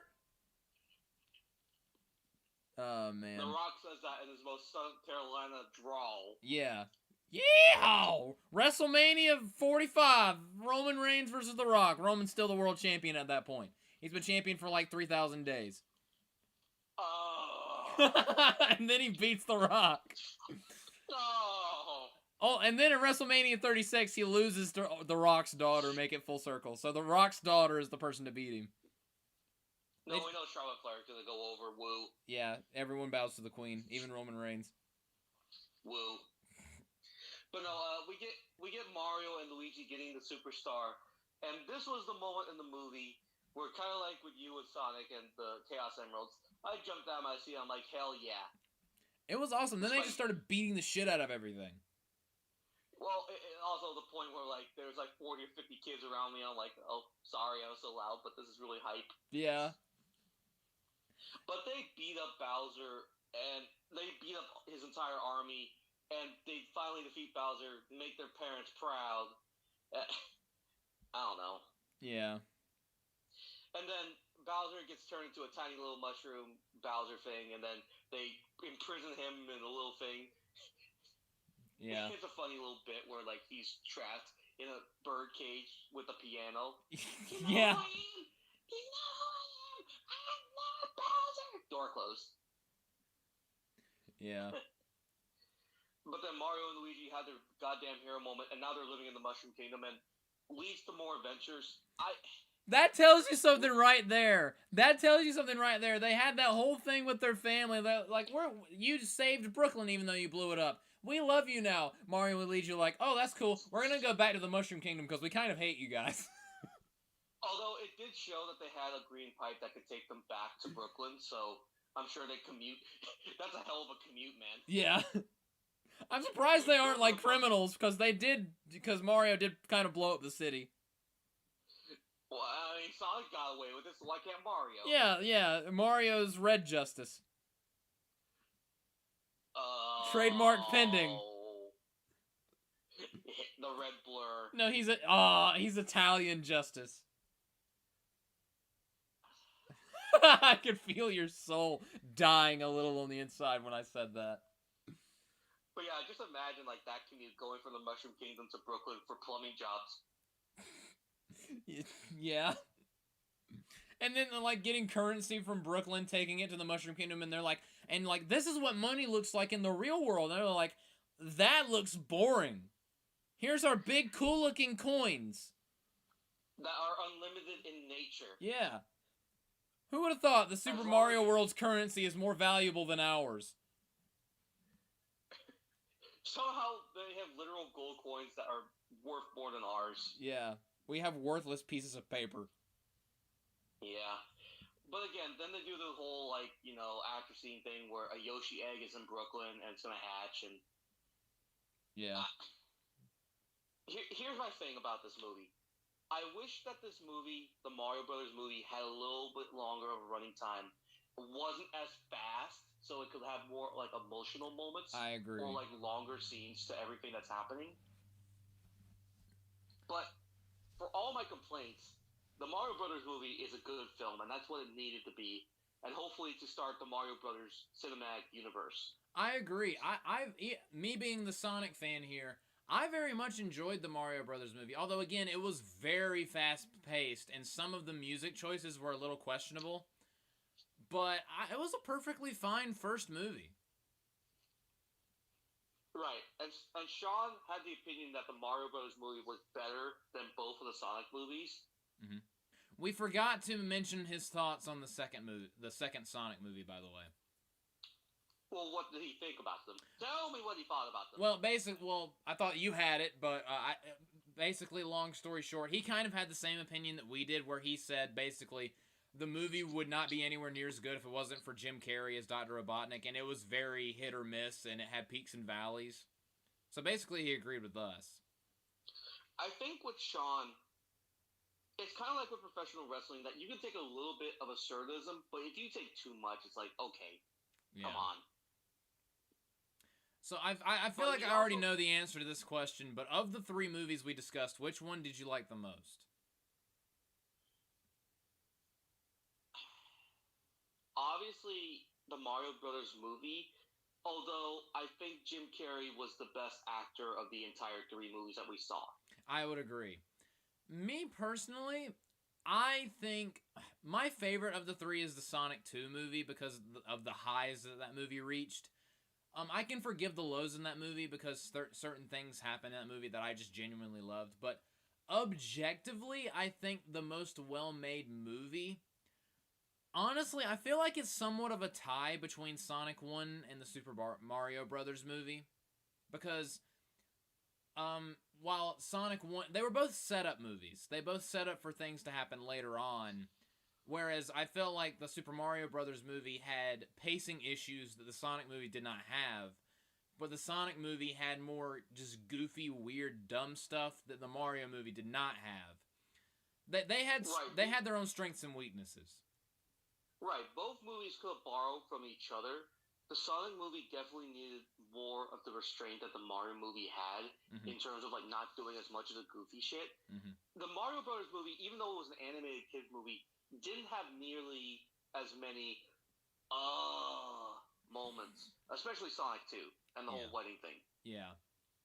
There was no long, obnoxious thing. There was a little bit of that in the first movie around the Black Sister, but you kind of could understand it in the context of, like, she doesn't trust the brother-in-law, which is every single plot device we've ever heard from the Hallmark Channel. Yeah. But them doubling and quadrupling down on it in the second movie was just like, why? Why this does not need to happen? Affirmative action.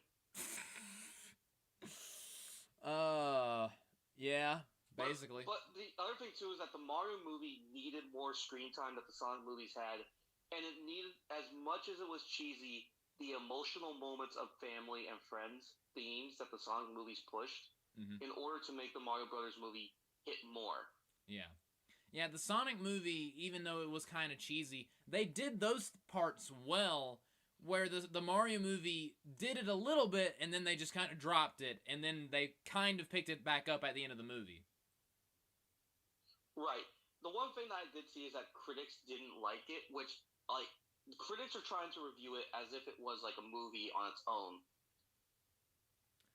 Yeah.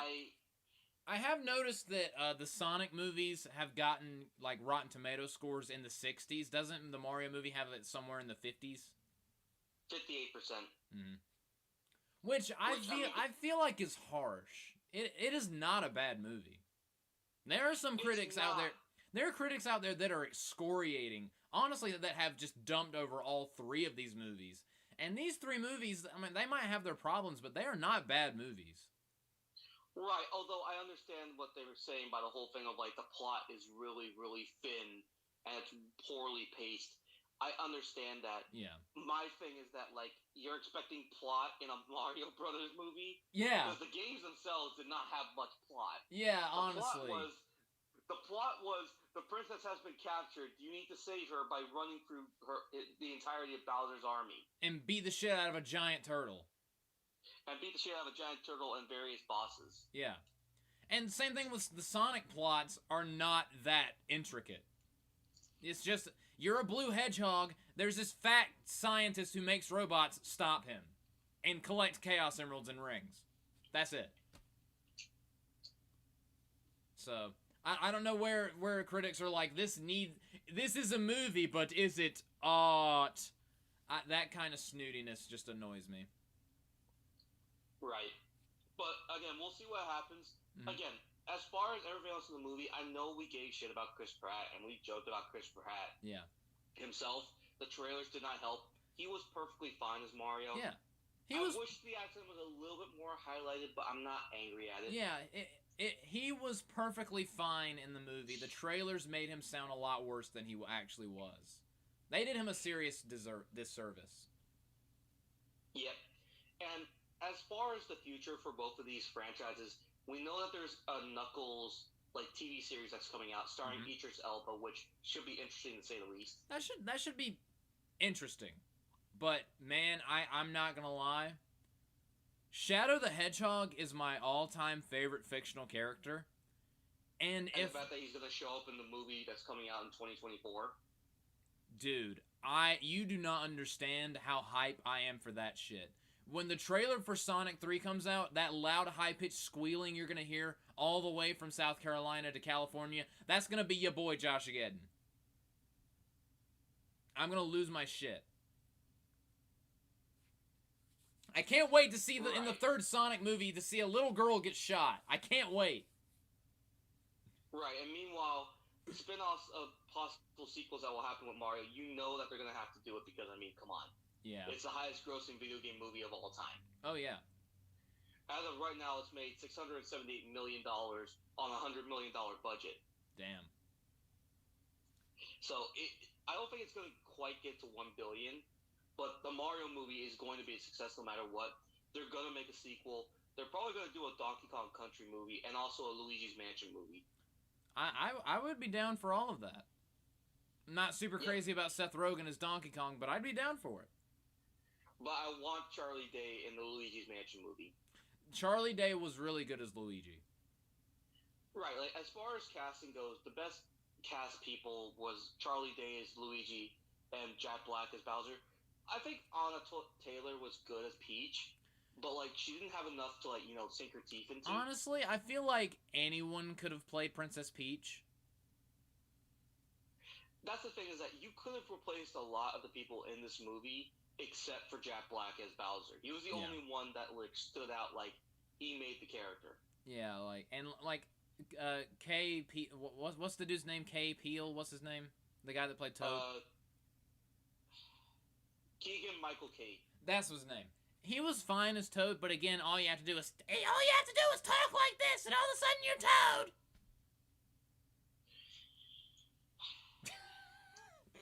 Anyway, but yeah, so that is our, Jesus Christ, almost 3.5 hour long talk about both of the Sonic movies and the Mario movies. But long story short, they're not bad movies, they're not the best movies ever, but they certainly are movies that exist. There are movies that if you have time on a Saturday or a Sunday and you're not doing anything, sit at home, get some popcorn, get the loved ones together, and watch it.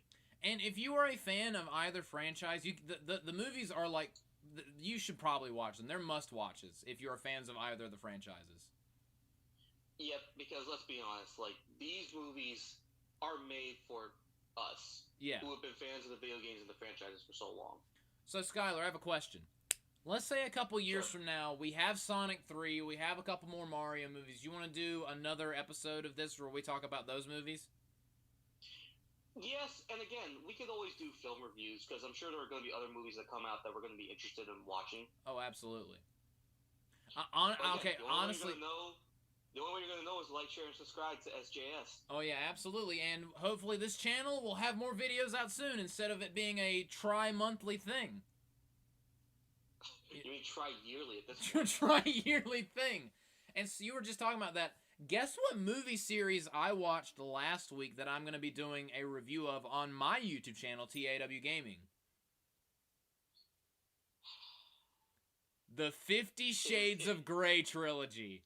Because I hate my life, apparently. So, why?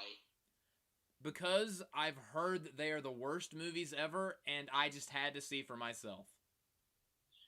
Well, here's the thing. Have you watched Twilight? Yes. Which was worse? Dude. Twilight... Okay, the first Twilight movie is perfectly fine. New Moon is boring. Eclipse is boring except for when they're fighting. Breaking Dawn Part 1 is absolutely hilariously pants-shittingly atrocious. And Breaking Dawn Part 2 is fine. The 50 Shades of Grey trilogy wishes it had the quality of the Twilight movies, let me just say that. But so a movie about sex isn't good. But for my more detailed opinions on the 50 Shades movies, you'll have to like, comment, and subscribe to TAW Gaming to find out whenever I get those videos together in the not-too-distant future. But, as far as that's concerned, not only subscribe to SJS, subscribe to TAW Gaming, subscribe to the Court Martial Podcast. Sean and Skyler have some new videos coming out. I believe that y'all are going to be recording NWL versus ACPW soon. Yeah, whenever we get the time. Yeah, absolutely. Again, one of the things are, like, we haven't been doing stuff because, again, professional wrestling, the things that we keep hearing and seeing about professional wrestling make us sad to not want to, like, do it as much. That's why I'm hoping that we can get SJS more so we can talk about other things. Yeah, because, we love wrestling, even though it's kind of an abusive relationship at this point. We have other abusive relationships in our lives. Like Sonic makes us sad sometimes, especially when black women are involved. Mario goes a little too fast, and there's rape. So anyway, what a way to end the podcast. Good night, everybody. See you guys next time. Whenever we post us talking about dumb shit. Stuff. Yeah. And it may or may not be. It'll probably be problematic. Goodbye, everybody.